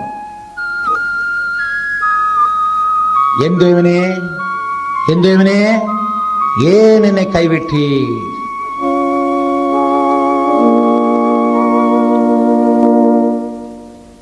கர்த்தராகிய இயேசு ஏன் கைவிடப்பட்டார் என்ற கேள்வி இன்றைக்கு உலகத்தில் பலரும் கேட்கிறார்கள். இந்த இயேசுவும் தேவனும் எப்படி இருந்தார்கள்? கர்த்தராகிய இயேசு பல நேரங்களில் ஜெபம் பண்ணும் பொழுது சொல்லுகிறார், பிதாவே, உலக தோற்றத்துக்கு முன் நாம் ஒன்றாயிருந்தது போல இவர்களும் ஒன்றாயிருக்கும்படி வேண்டிக் கொள்கிறேன். இந்த குமாரன் நீதிமொழிகள் 8ஆம் அதிகாரத்தின்படி பிதாவின் மடியிலே செல்ல பிள்ளையாய் இருந்தவர். சகலத்தையும் இவரை கொண்டும் இவருக்கென்றும் பிதாவானவர் சிருஷ்டித்தார். கொலோசியர் 1ஆம் அதிகாரம் 16ஆம் வசனம். காணப்படுகிறவைகள், காணப்படாதவைகள், கர்த்தத்துவங்கள், துரைத்தனங்கள், சிங்காசனங்கள், அதிகாரங்கள் எல்லாம் இவரை கொண்டும் இவருக்கென்று சிருஷ்டிக்கப்பட்டார். இயேசு இந்த உலகத்தில் இருந்த நாட்களிலே சொன்னார், நான் என் பிதாவுக்கு பிரியமானவர்களை எப்போதும் செய்கிறபடியினால் பிதா என்னை தனியே இருக்கவே விடுவதில்லை. இயேசு கிறிஸ்து ஞானசானம் எடுக்கும் பொழுது வானம் திறக்கப்பட்டது, பரிசுத்த ஆவியானவர் புறாவை போல இறங்கி வந்தார். உன்னதத்திலிருந்து ஒரு சத்தம் உண்டானது, இவர் என்னுடைய நேசகுமாரன், இவரில் பிரியமாயிருக்கிறேன். மர்வமலையில் இயேசுநாதர் இருக்கும் பொழுது ஒரு சத்தம் கேட்டது, இவர் என்னுடைய நேசகுமாரன், இவருக்கு செவி கொடுங்கள். இந்த எல்லா சூழ்நிலைகளிலும் பிதாவும் குமாரனும் பிரிந்ததே இல்லை. சரீரத்திலும் பிரிந்ததில்லை, ஆத்மாவிலும் பிரிந்ததில்லை, மனதிலும் பிரிந்ததில்லை. அவர்கள் ஒன்றாயிருந்தார்கள். ஆனால் இப்பொழுது இந்த பிதாவை விட்டு குமாரன் பிரிய காரணம் என்ன? இந்த தேவன் இந்த இயேசுவை கைவிட காரணம் என்ன? அதற்கு மூல வசனம் ஏசாயா 59ஆம் அதிகாரம் 2ஆம் வசனம். உங்கள் அக்கிரமங்களே உங்களுக்கும் உங்கள் தேவனுக்கு நடுவாய் பிரிவினை உண்டாக்குகிறது. உங்கள் பாவங்களே அவர் உங்களுக்கு செவி கொடாதபடிக்கு அவருடைய முகத்தை உங்களுக்கு மறைக்கிறது. பிரியமானவர்களே, அப்படியானால் இயேசுநாதர் அக்கிரமம் செய்தாரா? இயேசுநாதர் பாவம் செய்தாரா? இல்லவே இல்லை. நம்முடைய அக்கிரமங்களையும் நம்முடைய பாவங்களையும் நம்முடைய சாபங்களையும் நம்முடைய நோய்களையும் இயேசுநாதர் சுமந்தார்.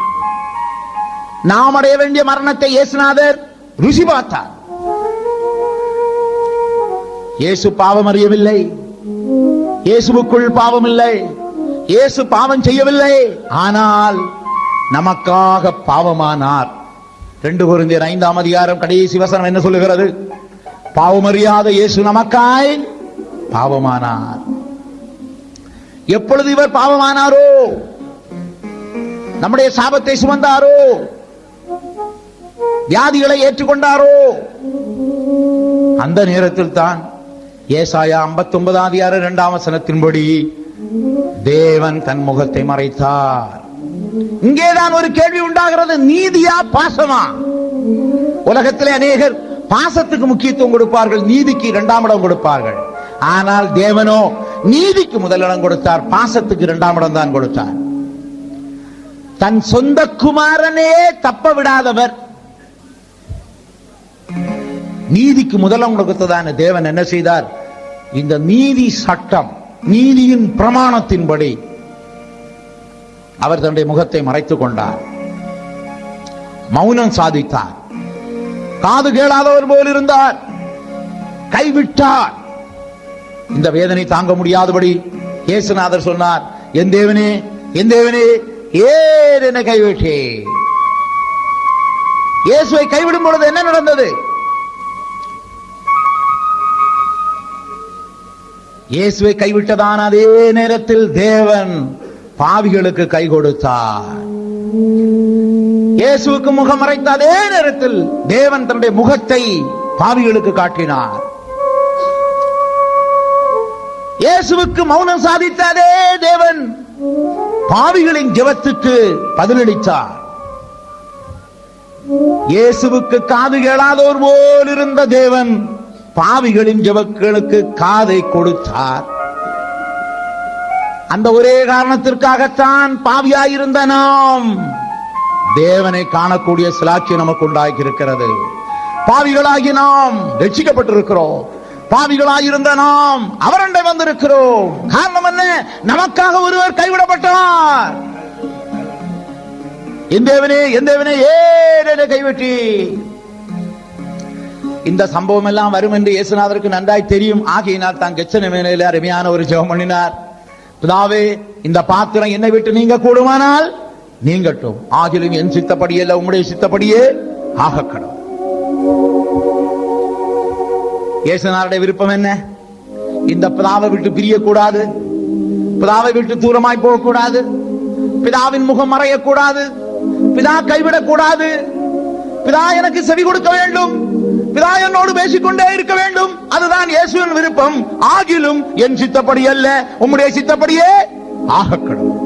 என்னை கைவிடுவது உமக்கு சித்தமானால் கைவிடும் ஆண்டவரே, எனக்கு முகத்தை மறைப்பது உமக்கு சித்தமானால் முகத்தை மறையும் ஆண்டவரே, எனக்கு நீர் மௌனம் சாதிக்கவது உமக்கு சித்தமானால் நீர் மௌனம் சாதியும் ஆண்டவரே, எனக்கு செவி கொடுக்காமல் இருப்பது உமக்கு சித்தமானால் அப்படியே இரும் ஆண்டவரே. இந்த பாத்திரம் என்னை விட்டு நீங்க கூடுமானால் நீங்கட்டும். ஏன் என் வாழ்க்கையில் இதுவரைக்கும் உம்மை ஒரு நிமிஷம் கூட பிரிந்து நான் இருந்ததில்லை, ஒரு நிமிஷம் கூட உம்முடைய முகத்தை பாராமல் இருந்ததில்லை, உம்மோடு ஒரு நிமிஷம் கூட பேசாமல் இருந்ததில்லை. ஆனால் இதை நினைக்கும் பொழுது என் ஆத்துமா வியாகுலப்படுகிறது. சீசர்கிட்ட சொல்றார், என் ஆத்துமா வியாகுலப்படுகிறது. சீசர்கள் என்ன செய்வார்கள்? எத்தனையோ நேரம் இயேசுநாதர் மற்றவர்களை ஆறுதல் படுத்தினார். இப்பொழுது இயேசுநாதரே வியாகுலப்படும் பொழுது அவர்களை தைரியப்படுத்துவதற்கு யார் இருக்கிறார்கள்? அவரை சாந்தப்படுத்துவதற்கு யார் இருக்கிறார்கள்? இயேசுநாதர் சொல்கிறார், என் ஆத்துமா வியாகுலப்படுகிறது, என் ஆத்துமா வியாகுலப்படுகிறது. இந்த இயேசுநாதர் வியாகுலப்படும் பொழுது அவரை வியாகுலத்தை மாற்ற யார் முன் வருவார்கள்? அப்படி வியாகுலப்பட இயேசுவை தைரியப்படுத்த தேவன் தான் வர வேண்டும். அவர்தான் முகத்தை மறைக்க தீர்மானித்து விட்டாரே, கைவிடும்படி தீர்மானித்து விட்டாரே, மௌனம் சாதிக்க தீர்மானித்து விட்டாரே, செவி சாய்க்காமல் இருக்க தீர்மானித்து விட்டாரே. இயேசுநாதரை யார் ஆறுதல் படுத்த முடியும்? என் ஆத்மா வியாகுலப்படுகிறது. பிதாவே, இந்த பாத்திரம் என்னை விட்டு நீங்க கூடுமானால் நீங்கட்டும். இது என்னுடைய வாழ்க்கையில் அனுபவமே இல்லை. நான் இதுவரைக்கும் மரித்ததே இல்லை. நான் இதுவரைக்கும் உம்மை விட்டு தூரமாய் போனதே இல்லை. இந்த நேரத்தில் பிதாவாகிய தேவன் எப்படி தன்னை சமாளித்திருப்பார்? இந்த இயேசுநாதரை பார்க்கல நம்மை எல்லாம் அன்பு கூர்ந்தபடியினால் தம்முடைய ஒரே பேரான குமாரனை தந்தருளி உளவாய் உலகத்தில் அன்பு கூர்ந்தார். நேசம்தான் மக்களின் மேல் இருக்கிற நேசம், மனுக்குலத்தின் மேல் இருக்கிற நேசம், பாவிகளின் மேல் இருக்கிற நேசம்தான் பிதாவாகிய தேவனுடைய இருதயத்தை கல்நஞ்சாய் மாற்றியது. இல்லாவிட்டால் இப்படிப்பட்ட ஜெபம் பண்ணும் பொழுது எந்த தகப்பனும் மனதுருகி இறக்கப்பட்டு, வேண்டாம் மகனே, என்னை விட்டு நீ பிரியவே வேண்டாம், என்னை விட்டு தூரமாய் போகவே வேண்டாம், நான் உன் முகத்தை காட்டிக்கொண்டே இருப்பேன், உன்னோடு பேசுவேன் என்றுதான் சொல்லுவார்கள். ஆனால் அந்த பிதாவின் இருதயம் இவ்வளவு தூரம் கல் நெஞ்சாய் மாற காரணம் நம்ம மேல இருந்த அன்புதான். பாவிகளின் மேல் இருந்த அன்பு, துரோகிகளின் மேல் இருந்த அன்பு, சத்துருக்களின் மேல் இருந்த அன்பு, அந்நியரிடத்தில் இருந்த அன்பு. தேவன் தன் இருதயத்தை கடினப்படுத்திக் கொண்டார், தன் நெஞ்சை உறுதிப்படுத்திக் கொண்டார். அதன் விளைவு என்னவென்றால், பிதாவே, என் சித்தப்படி அல்ல உம்முடைய சித்தப்படியே ஆக கடவது. அந்த ஜெபம் பண்ணின பின்புதான் தீவெட்டியோடும் பந்தத்தோடும் சத்துருக்கள் வந்தார்கள். காட்டிக் கொடுக்கும்படி யூதாஸ் வந்தான். போர்ச்சேவர்கள் இவரை பிடித்தார்கள், அடித்தார்கள், காயப்படுத்தினார்கள், தோளிலே சிலுவையை சுமக்க வைத்தார்கள், ஆணிகளிலே அறைந்தார்கள். இயேசுவுக்கு நன்றாய் விளங்கிவிட்டது, பிதாவாகிய தேவன் இருதயத்தை கடினப்படுத்தி விட்டார், இருதயத்தை உறுதிப்படுத்திக் கொண்டார். நான் எப்படியாவது அவரை விட்டு பிரியத்தான் வேண்டும், அவருடைய முகத்தை எனக்கு மறைக்கத்தான் போகிறார் என்பதை அவர் விளங்கிக் கொண்டார். தேவன் முகத்தை மறைத்தவுடனே, தன் வாயிலே மௌனத்தை உண்டாக்கி கொண்டவுடனே பரலோகமும் கூட அமைதியாகிவிட்டது. கெத்சேமனையில் பலப்படுத்துவதற்கு தூதன் வந்தான். சிலுவையில் தொங்கிக் கொண்டிருந்த இயேசுவை பலப்படுத்துவதற்கு எந்த தூதர்களும் வரவே இல்லை. ஏன்? தேவனே கைவிட்ட பொழுது தூதர்கள் எங்கே வருவார்கள்? மற்றவர்கள் எங்கே வருவார்கள்? அவருக்கு ஆறுதல் செய்ய யார் வருவார்கள்? மருவமலையிலாவது அவரோடு சம்பாஷிக்கும்படி ஒரு மோசே வந்தான், ஒரு எலியா வந்தான். சிலுவையில் தொங்கிக் கொண்டிருக்கும் பொழுது மோசேயும் வரவில்லை, எலியாவும் வரவில்லை, தூதர்களும் வரவில்லை, பழைய ஏற்பாட்டு பரிசுத்தவான்கள் யாரும் வரவில்லை, ஆபிரகாம் வரவில்லை, யாருமே வரவில்லை. தேவனே கைவிட்டு விட்டார், முகத்தை மறைத்து விட்டார், பரலோகமே மறைந்து விட்டது. அப்பொழுதுதான் இந்த சூரியனுக்கு தாங்க முடியவில்லை. நீதியின் சூரியனே தன்னுடைய முகத்தை மறைத்து விட்டார் என்றால் நான் ஏன் பிரகாசித்துக் கொண்டிருக்க வேண்டும் என்று இந்த எழுத்துக்குரிய சூரியனும் அஸ்தமனம் அடைந்து விட்டது. கர்த்தராகிய இயேசுவின் இருதயம் வியாகுலப்பட்டுக் கொண்டிருக்கும் பொழுது இந்த பூமிக்கு தாங்கவே முடியவில்லை. என்னை உண்டாக்கின இயேசு அவர் வியாகுலப்பட்டு நொறுங்கிக் கொண்டிருக்கும் பொழுது நான் ஏன் இருக்கிறேன் என்று பூமி அதிர ஆரம்பித்தார். இயேசுவின் மனது பிளந்து கொண்டிருக்கும் பொழுது கண்மனைகள் கூட தாங்க முடியவில்லை, கண்மனைகளும் கூட பிளந்தன. இயேசுவின் சரீரம் கிழிக்கப்படும் பொழுது தேவாலயத்தில் தொங்கிக் கொண்டிருந்த திரைச்சீலைக்கும் தாங்கவே முடியவில்லை. நான் ஏன் தொங்கிக் கொண்டிருக்க வேண்டும்? இயேசுவின் சரீரம் கிழியும் பொழுது நானும் கிழிகிறேன் என்று கிழிந்தது. அருமையான நண்பர்களே, என் தேவனே, என் தேவனே, ஏன் என்னை கைவிட்டே? ஆண்டவர் இதற்கு பதில் சொல்ல முடியுமா? பிதாவாகிய தேவன் பதில் சொல்லுவாரா? ஆனா தேவ சிங்காசனம் பதில் சொல்லும், தேவநீதி பதில் சொல்லும். தேவநீதி என்ன சொல்லும்? நீதிக்கு பின்தான் அன்பு, பிரமாணத்துக்கு பின்புதான் குமாரன், மக்களுக்கு பின்புதான் குமாரன், பாவிகளுக்கு பின்புதான் இயேசு. பிரியமானவர்களே, ஏன் என்னை கைவிட்டு? மனிதனுக்கு கை கொடுக்க வேண்டுமானால் நீர் கைவிடப்பட வேண்டும். மனிதனுக்கு தேவன் முகத்தை காட்ட வேண்டுமானால் உமக்கு தேவன் முகத்தை மறைக்க வேண்டும். மனிதனுக்கு தேவன் செவி சாய்க்க வேண்டுமானால் உமக்கு அவர் செவிகளாதோர் போல் இருக்க வேண்டும். இதெல்லாம் தேவநீதியின் பிரசங்கங்கள், நீதி பிரசங்கங்கள், நீதியின் சிங்காசனத்தின் வார்த்தைகள். என் தேவனே, என் தேவனே, ஏன் என்னை கைவிட்டேன்? நமக்காக 2000 ஆண்டுகளுக்கு முன்னே இயேசு கைவிடப்பட்டார். கர்த்தரோ அவரை நொறுக்க சித்தமானார். பிரியமானவர்களே, அந்த கைவிடப்பட்டதான இயேசு நமக்காக தன்னை ஒப்பு கொடுத்தபடினால் இன்றைக்கு நாம் கை கொடுக்கப்பட்டிருக்கிறோம். வேதத்திலே சொல்லி இருக்கிறது, தேவதூதர்களுக்கு உதவியாய் கைகூடாதவர் ஆபிரகாமின் சந்ததிக்கு உதவியாய் கை கொடுத்திருக்கிறார். அந்த ஆபிரகாமின் சந்ததி நாம் தான். விசுவாசத்திலே நாம் எல்லாரும் ஆபிரகாமின் சந்ததியாய் இருக்கிறோம். ஹல்லேலூயா. இயேசு கிறிஸ்து நமக்காக கைவிடப்பட்டார். என் தேவனே, என் தேவனே, ஏன் என்னை கைவிட்டீர்? ஐந்தாவதாக அவர் சொன்ன வார்த்தை யோவான் 19:28 இருக்கிறது. தாகமாயிருக்கிறேன் என்று ஆண்டவராகிய இயேசு கூறினார். 69 சங்கீதம் 21 என் ஆகாரத்தில் கசப்பு கலந்து கொடுத்தார்கள், என் தாகத்துக்கு காடியை குடிக்க கொடுத்தார்கள் என்று தாவீது எழுதியிருக்கிறார். இயேசுநாதரை பற்றி நாம் நன்றாய் அறிவோம். வேத வாக்கியத்தில் என்ன சொல்லி இருக்கிறதோ அதைத்தான் இயேசுநாதர் செய்து கொண்டே போனார். ஒரு கன்னிகை கற்பவதியாகி ஒரு குமாரனை பெறுவாள் என்று வேத வாக்கியம் சொல்லுகிறது. அதன்படியே கன்னிகையின் வயிற்றிலே கர்த்தராகிய இயேசு கிறிஸ்து உருவானார்.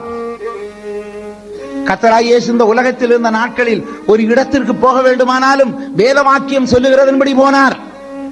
உதாரணமாக ஏசாயா 9:1-2 செபுலோன், நப்தலி என்னும் நாடுகளின் எல்லைகளில் இருக்கும் கடற்கரைக்கு அருகான கப்பர்நகூமிலே வந்து வாசம் பண்ணி இருக்கிறார். வேத வாக்கியம் நிறைவேறத்தக்கதாக. பிரியமானவர்களே, இயேசு பிறந்ததானாலும், இயேசு வசித்ததானாலும், இயேசு நடமாடனானாலும் ஒவ்வொன்றும் வேத வாக்கியங்களின்படி செய்து கொண்டே இருந்தார்.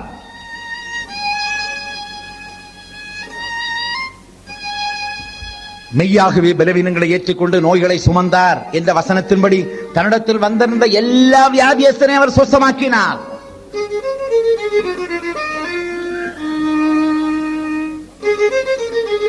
வேதவாக்கியம் அழகில்லை, சௌந்தரியம் இல்லை என்று இயேசுநாதரை சொன்னபடியினால் இந்த உலகத்திலே மற்றவர்களை கவர்ச்சிக்க கூடிய, மற்றவர்கள் விரும்பக்கூடிய அளவுக்கு ரூபம் உள்ளவராய் அவர் இருக்கவே இல்லை. அழகும் இல்லாமல், சௌந்தரியம் இல்லாமல் அந்த கேடு அடைந்தவராய் இயேசுநாதர் காணப்பட்டார். தன்னை குறித்து தீர்க்க தரிசனங்கள் என்ன சொல்லுகிறது, நியாயப்பிரமாணம் என்ன சொல்லுகிறது, எல்லாவற்றையும் அவர் நிறைவேற்றிக் கொண்டே இருந்தார்.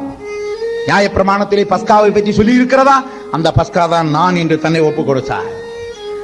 நியாயப்பிரமாணத்திலே சிவப்பான ஒரு கிடாரியை பற்றி சொல்லி இருக்கிறதா? அந்த சிவப்பான கிடாரி தான் என்று சொல்லி ஒப்புக் கொடுத்தார். பாவ நிவாரண பலி நான், சர்வாங்க தகன பலி நான், போஜன பலி நான், குற்ற நிவாரண பலி நான் என்றெல்லாம் சொல்லி சொல்லி தன்னை ஒப்புக் கொடுத்தார். பிரதான ஆசாரியன் நான், பலிபீடன் நான். இயேசு கிறிஸ்து ஒவ்வொரு நியாயப்பிரமாணத்தின்படியும் தீர்க்க தரிசனத்தின்படியும் தம்மை ஒப்புக் கொடுத்தார். ஏன்? 8ஆம் நாளில் விருத்த சேதனம் பண்ணும்படியாகவும் தன்னை ஒப்புக் கொடுத்தார் என்றால் அது நியாயப்பிரமாணத்தின்படி அவர் தன்னை ஒப்புக் கொடுத்தது.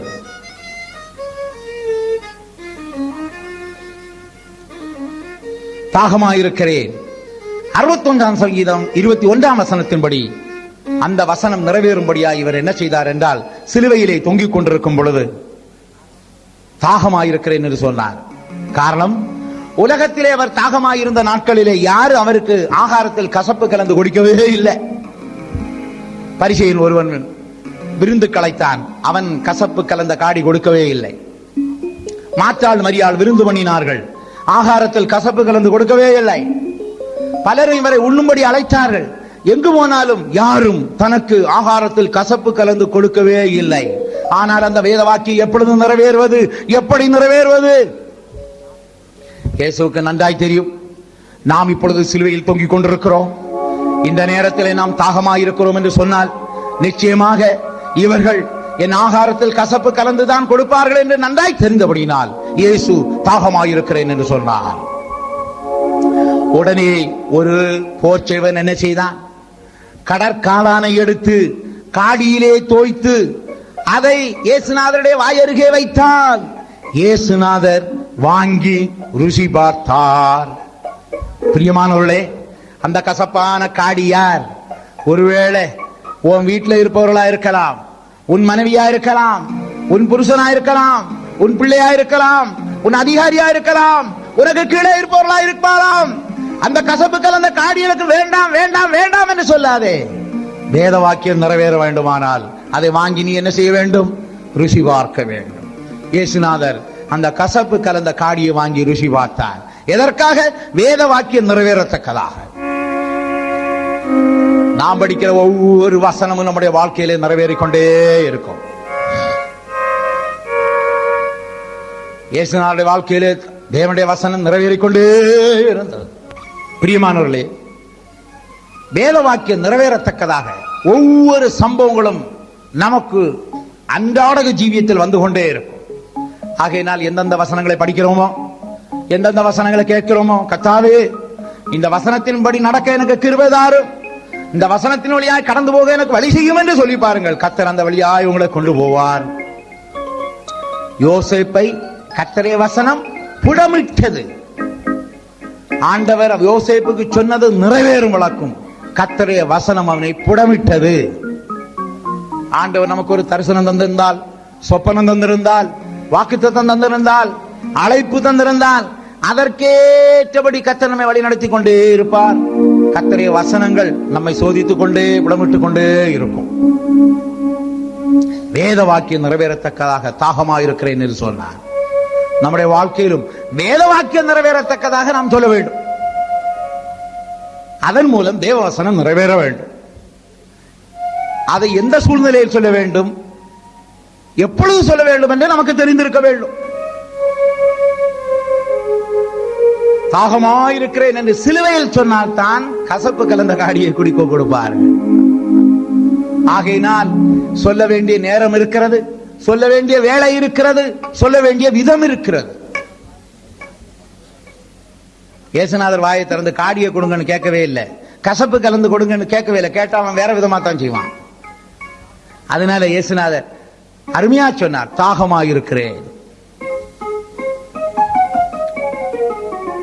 ஆகையினால் எந்த இடத்தில் சொல்ல வேண்டும், எதை சொல்ல வேண்டும், எப்படி சொல்ல வேண்டும், எந்த சூழ்நிலையில் சொல்ல வேண்டும் என்பதை நாம் அறிந்திருப்போமானால் நாம் என்ன சொன்னாலும் வேத வாக்கியம் நிறைவேறிக் கொண்டே இருக்கும்.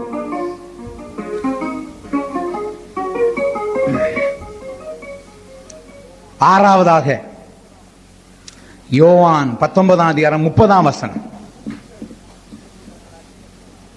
முடிந்தது என்று கர்த்தராகிய இயேசு சொன்னார்.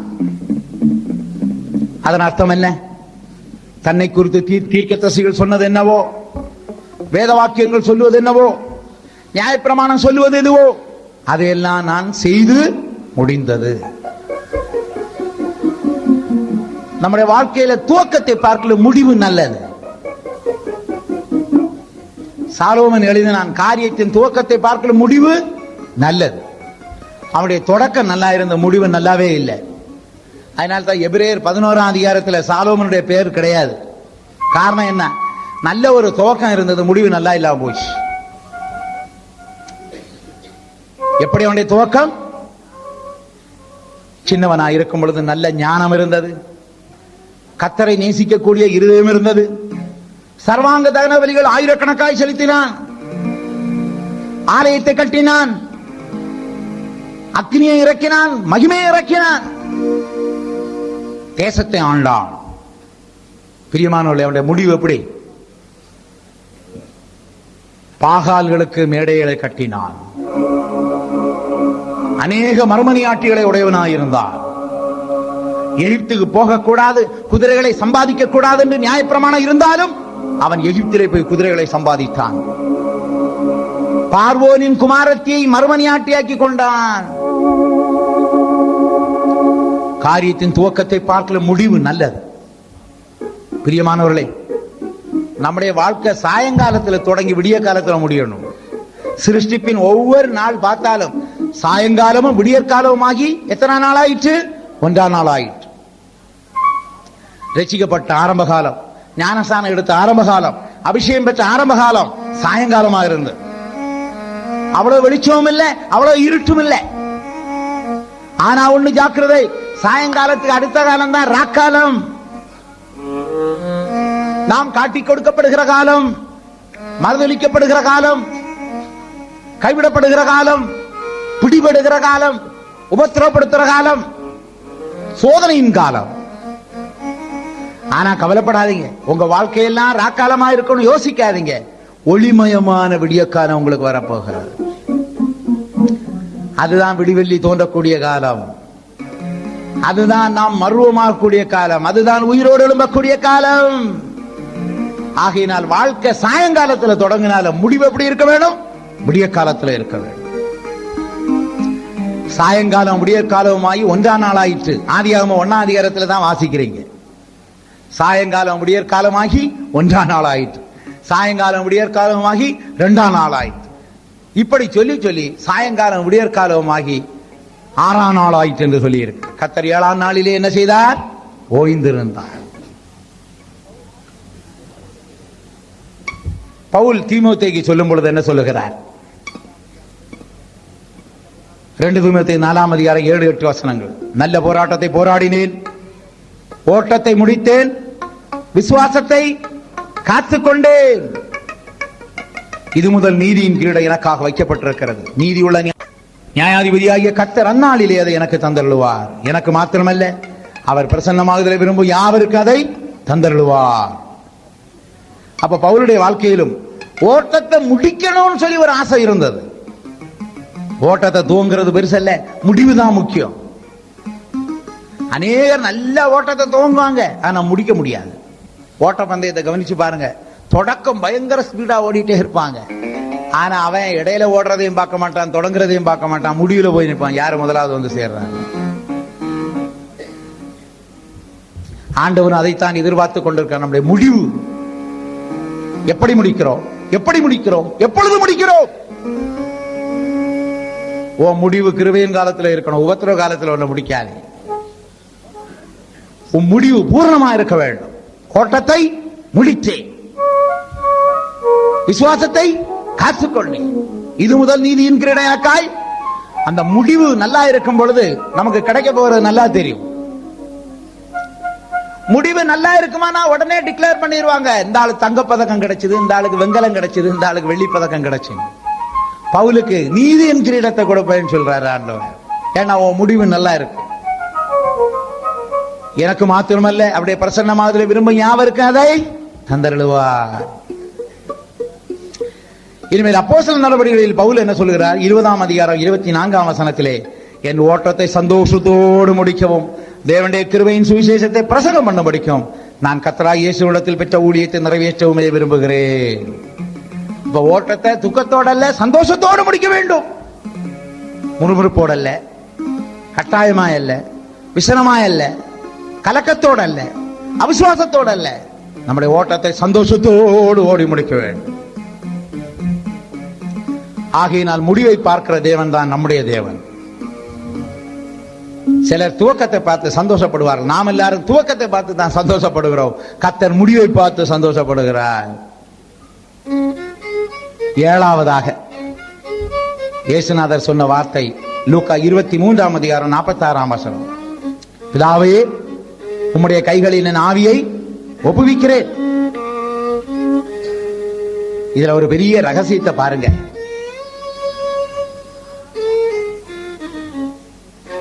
நாலாவது வார்த்தையாகத்தானே என் தேவனே என் தேவனே ஏன் என்னை கைவிட்டீர் என்று சொன்னார். இப்போ 7வது வார்த்தையில் அந்த தேவனை பிதாவே என்று கூப்பிடுறாரு. எவ்வளவு நல்ல ஒரு இருதயம். எந்த தேவன் கைவிட்டாரோ, எந்த தேவன் முகத்தை மறைத்தாரோ, எந்த தேவன் மௌனம் சாதித்தாரோ, எந்த தேவன் காது கேளாதவர் போல் இருந்தாரோ, அந்த தேவனை பார்த்து பிதாவே என்று கூப்பிடணும்னா இயேசுநாதருடைய அந்த இருதயம் எப்படிப்பட்ட விசாலமானது, அன்புள்ளது, பொறுமை உள்ளது, சாந்தம் உள்ளது என்பதை யோசித்து பாருங்கள். இதிலிருந்து நாம் என்ன விளங்கிக் கொள்கிறோம் என்றால், யார் நம்மை கைவிடுகிறார்களோ, வெறுக்கிறார்களோ, ஒதுக்குறார்களோ, நொறுக்கிறார்களோ அவருடைய பேர் பிதா. நம்ம நொறுக்கிற ஆளுக்கு பேர் என்ன? பிதா, அப்பா. யார் உங்களை நொறுக்கிறாங்களோ அவங்கள போய் அப்பான்னு கூப்பிடணும். பாஸ்டர் சீஜான் நான் பயிற்சி காலத்தில் இருக்கும் பொழுது ரொம்ப கஷ்டம் கொடுப்பார், திட்டுவார். அப்பதான் பாஸ்டர் ஏசித்தாம சொல்லுவார், நீ ஒண்ணும் யோசிக்காத, அவரை உங்க அப்பான்னு யோசின்னார். என் மனசே மாறி போச்சு. அது அப்ப எல்லாம் நான் யோசித்தேன், பரிசுத்தவானா இருந்து இப்படி திட்டலாமா, பரிசுத்தவானா இருந்து அடிக்கலாமா, பரிசுத்தவானா இருந்து என்ன எரியலாமா, என்ன துரத்தலாமா, இப்படி எல்லாம் கேள்வி எழும்பிக் கொண்டே இருந்தது. ஆனா ஏசி தாமஸ் சொல்லி தந்தார், பாஸ்டர் ஏசி தாமஸ், அவர் அவனுடைய அப்பான்னு நீ நினைந்தார். அப்ப அவர் திட்டும் பொழுதெல்லாம் எங்க அப்பா தானே யோசிப்பார். என்ன அடிக்க வரும் பொழுது எங்க அப்பா தானே, என்ன முழங்கால நிக்க வைக்கும் பொழுது எங்க அப்பா தானே. அதே மனப்பான்மை இயேசுநாதருக்கு இருந்தது. எந்த தேவன் நொறுக்கினாரோ, எந்த தேவன் கைவிட்டாரோ அவரை பார்த்து என்ன சொல்லுகிறார்? பிதாவே, பிதாவே. என்ன சொல்ல போகிறார்? என் ஆவியை உம்முடைய கைகளில் ஒப்புவிக்கிறேன். இந்த நேரம் தான் அநேகருடைய வாழ்க்கையில பின்மாற்றங்கள், அதைரியங்கள், சோர்வுகள் சம்பவிப்பது. உடனே என்ன செய்வார்கள்? இனிமே என் ஆவிய ஆண்டவருக்கு ஒப்பு கொடுக்க மாட்டேன், நான் சாத்தானுக்கு ஒப்பு கொடுக்க போறேன், உலகத்துக்கு ஒப்பு கொடுக்க போறேன், பாரம்பரியத்துக்கு ஒப்பு கொடுக்க போறேன், அஞ்ஞானத்துக்கு ஒப்பு கொடுக்க போறேன். அநேகர் புறப்பட்டு போயிடுவாங்க. இயேசுநாதர் அப்படி சொல்லவில்லை. பிதாவே, என் ஆவியை உம்மிடத்தில் ஒப்பு கொடுக்கிறேன். உலகத்துக்கு ஒப்பு கொடுக்க மாட்டேன், பிசாசுக்கு ஒப்பு கொடுக்க மாட்டேன், மனுஷருடைய கைகளை ஒப்பு கொடுக்க மாட்டேன். ஒப்பு கொடுத்தால் உமக்கு ஒப்பு கொடுப்பேன். உள்ள உயிர் ஒன்று, அது பிரிவது உண்மை. அதை பிதாவே உமக்கு நான் ஒப்புவிக்க தீர்மானித்து விட்டேன் என்று சொல்லி ஒப்பு கொடுத்து விட்டார். ஒப்பு கொடுத்தலின் ஜீவியம் இயேசுவிடத்திலிருந்து கற்றுக்கொள்ளுகிறோம். ஏற்கனவே இவர் மனதை ஒப்பு கொடுத்தார். எப்போ? உலகத்தோறதுக்கு முன்னே பிதாவாகிய தேவன் பிளான கொடுத்தார். அந்த பிளான், திட்டம், என்னென்ன உண்டாக்க வேண்டும், வானம், பூமி, அண்டசராசரம், மிருகம், பறவை எல்லாம் உண்டாக்க வேண்டும். அந்த பிளான், திட்டம் இயேசுவிடம் கொடுக்கப்பட்டது. உடனே இயேசு தன் மனதை அதிலே ஒப்பு கொடுத்தார். மனதுக்கு அவைகளை ஒப்பு கொடுத்தார். இயேசு கிறிஸ்து தன் இருதயத்தை ஒப்பு கொடுத்தார். அந்த இருதயத்தை ஒப்பு கொடுத்தபடியினால் தான் பிதாவாகிய தேவனை நேசித்துக் கொண்டே இருந்தார். பரலோகத்தில் இருக்கும் பொழுது நேசித்தார், பூலோகத்தில் வந்த பொழுது நேசித்தார். பிதாவின் மடியில் இருந்த பொழுது நேசித்தார், மரியாளின் மடியில் இருந்த பொழுது நேசித்தார். பசி இல்லாமல் இருக்கும் பொழுது நேசித்தார், பசியோடு இருக்கும் பொழுது நேசித்தார். தாகமாய் இல்லாத பொழுது நேசித்தார், தாகமாய் இருக்கும் பொழுது நேசித்தார். பாடுபடாமல் இருக்கும் பொழுது நேசித்தார், பாடுபடும் பொழுது நேசித்தார். அப்படி இருதயத்தை ஒப்பு கொடுத்தார். பிறகு சரீரத்தையும் ஒப்பு கொடுத்தார். பாடுகளுக்கு, குளிருக்கு, நாசமோசத்திற்கு, வேதனைகளுக்கு இயேசுநாதர் தன்னுடைய சரீரத்தை ஒப்பு கொடுத்தார். இப்ப கடைசி அவரிடத்துல இருக்கிற ஒண்ணு என்னது? ஆவி. இனிமே பிரிய போறது என்னது? ஆவி. அந்த ஆவியை யாருக்கு ஒப்பு கொடுக்கிறார்? பிதாவிடத்தில் ஒப்பு கொடுக்கிறார். பிதாவே, என் ஆவியை உம்மிடத்தில் ஒப்பு கொடுக்கிறேன். ஒப்பு கொடுங்கள், ஒப்பு கொடுங்கள், ஒப்பு கொடுங்கள் என்று வேதம் சொல்லிக்கொண்டே இருக்கிறது. ரோமர் 6:19 நம்முடைய அவயவங்களை நீதிக்கு அடிமைகளாய் ஒப்பு கொடுக்க வேண்டும். ரோமர் 12:1 நம்முடைய சரீரத்தை பரிசுத்தம் தேவனுக்கு பிரியமான ஜீவபலியாய் ஒப்பு கொடுக்க வேண்டும். 2 கொரிந்தியர் 8:5 கொரிந்தியர் தங்களை கர்த்தருக்கும் பின்பு தேவ ஊழியருக்கும் ஒப்பு கொடுத்தது போல நாமும் முதலாவது கர்த்தருக்கும் பின்பு தேவ ஊழியர்களுக்கு நம்மை ஒப்பு கொடுக்க வேண்டும். பிரியமானவர்களே, இவ்வளவு நேரம் இயேசுநாதர் சிலுவையில் சொன்ன 7 வாக்கியங்களை குறித்து நீங்கள் கேள்விப்பட்டுக் கொண்டிருந்தீர்கள். இந்த சிலுவையில் கேட்ட வார்த்தைகள் நம்முடைய வாழ்க்கையிலே மிகவும் பிரயோஜனமாய் அமையும்படி இந்த சத்தியங்களுக்கு நாம் முற்றிலுமாய் நம்ம ஒப்படைக்க வேண்டும். கர்த்தர் மற்றவர்களுக்காய் பரிந்து பேசுவது போல நாமும் பரிந்து பேச வேண்டும். கர்த்தராய் இயேசு அன்பு கூர்ந்து மற்றவர்களை நியாயம் தீர்த்தது போல நாமும் நியாயம் தீர்க்க வேண்டும். மற்றவர்களுக்கு நாம் எவ்வளவு கஷ்டத்தின் பாதையில் இருந்தாலும் நம்பிக்கையின் வார்த்தைகளை சொல்ல வேண்டும்.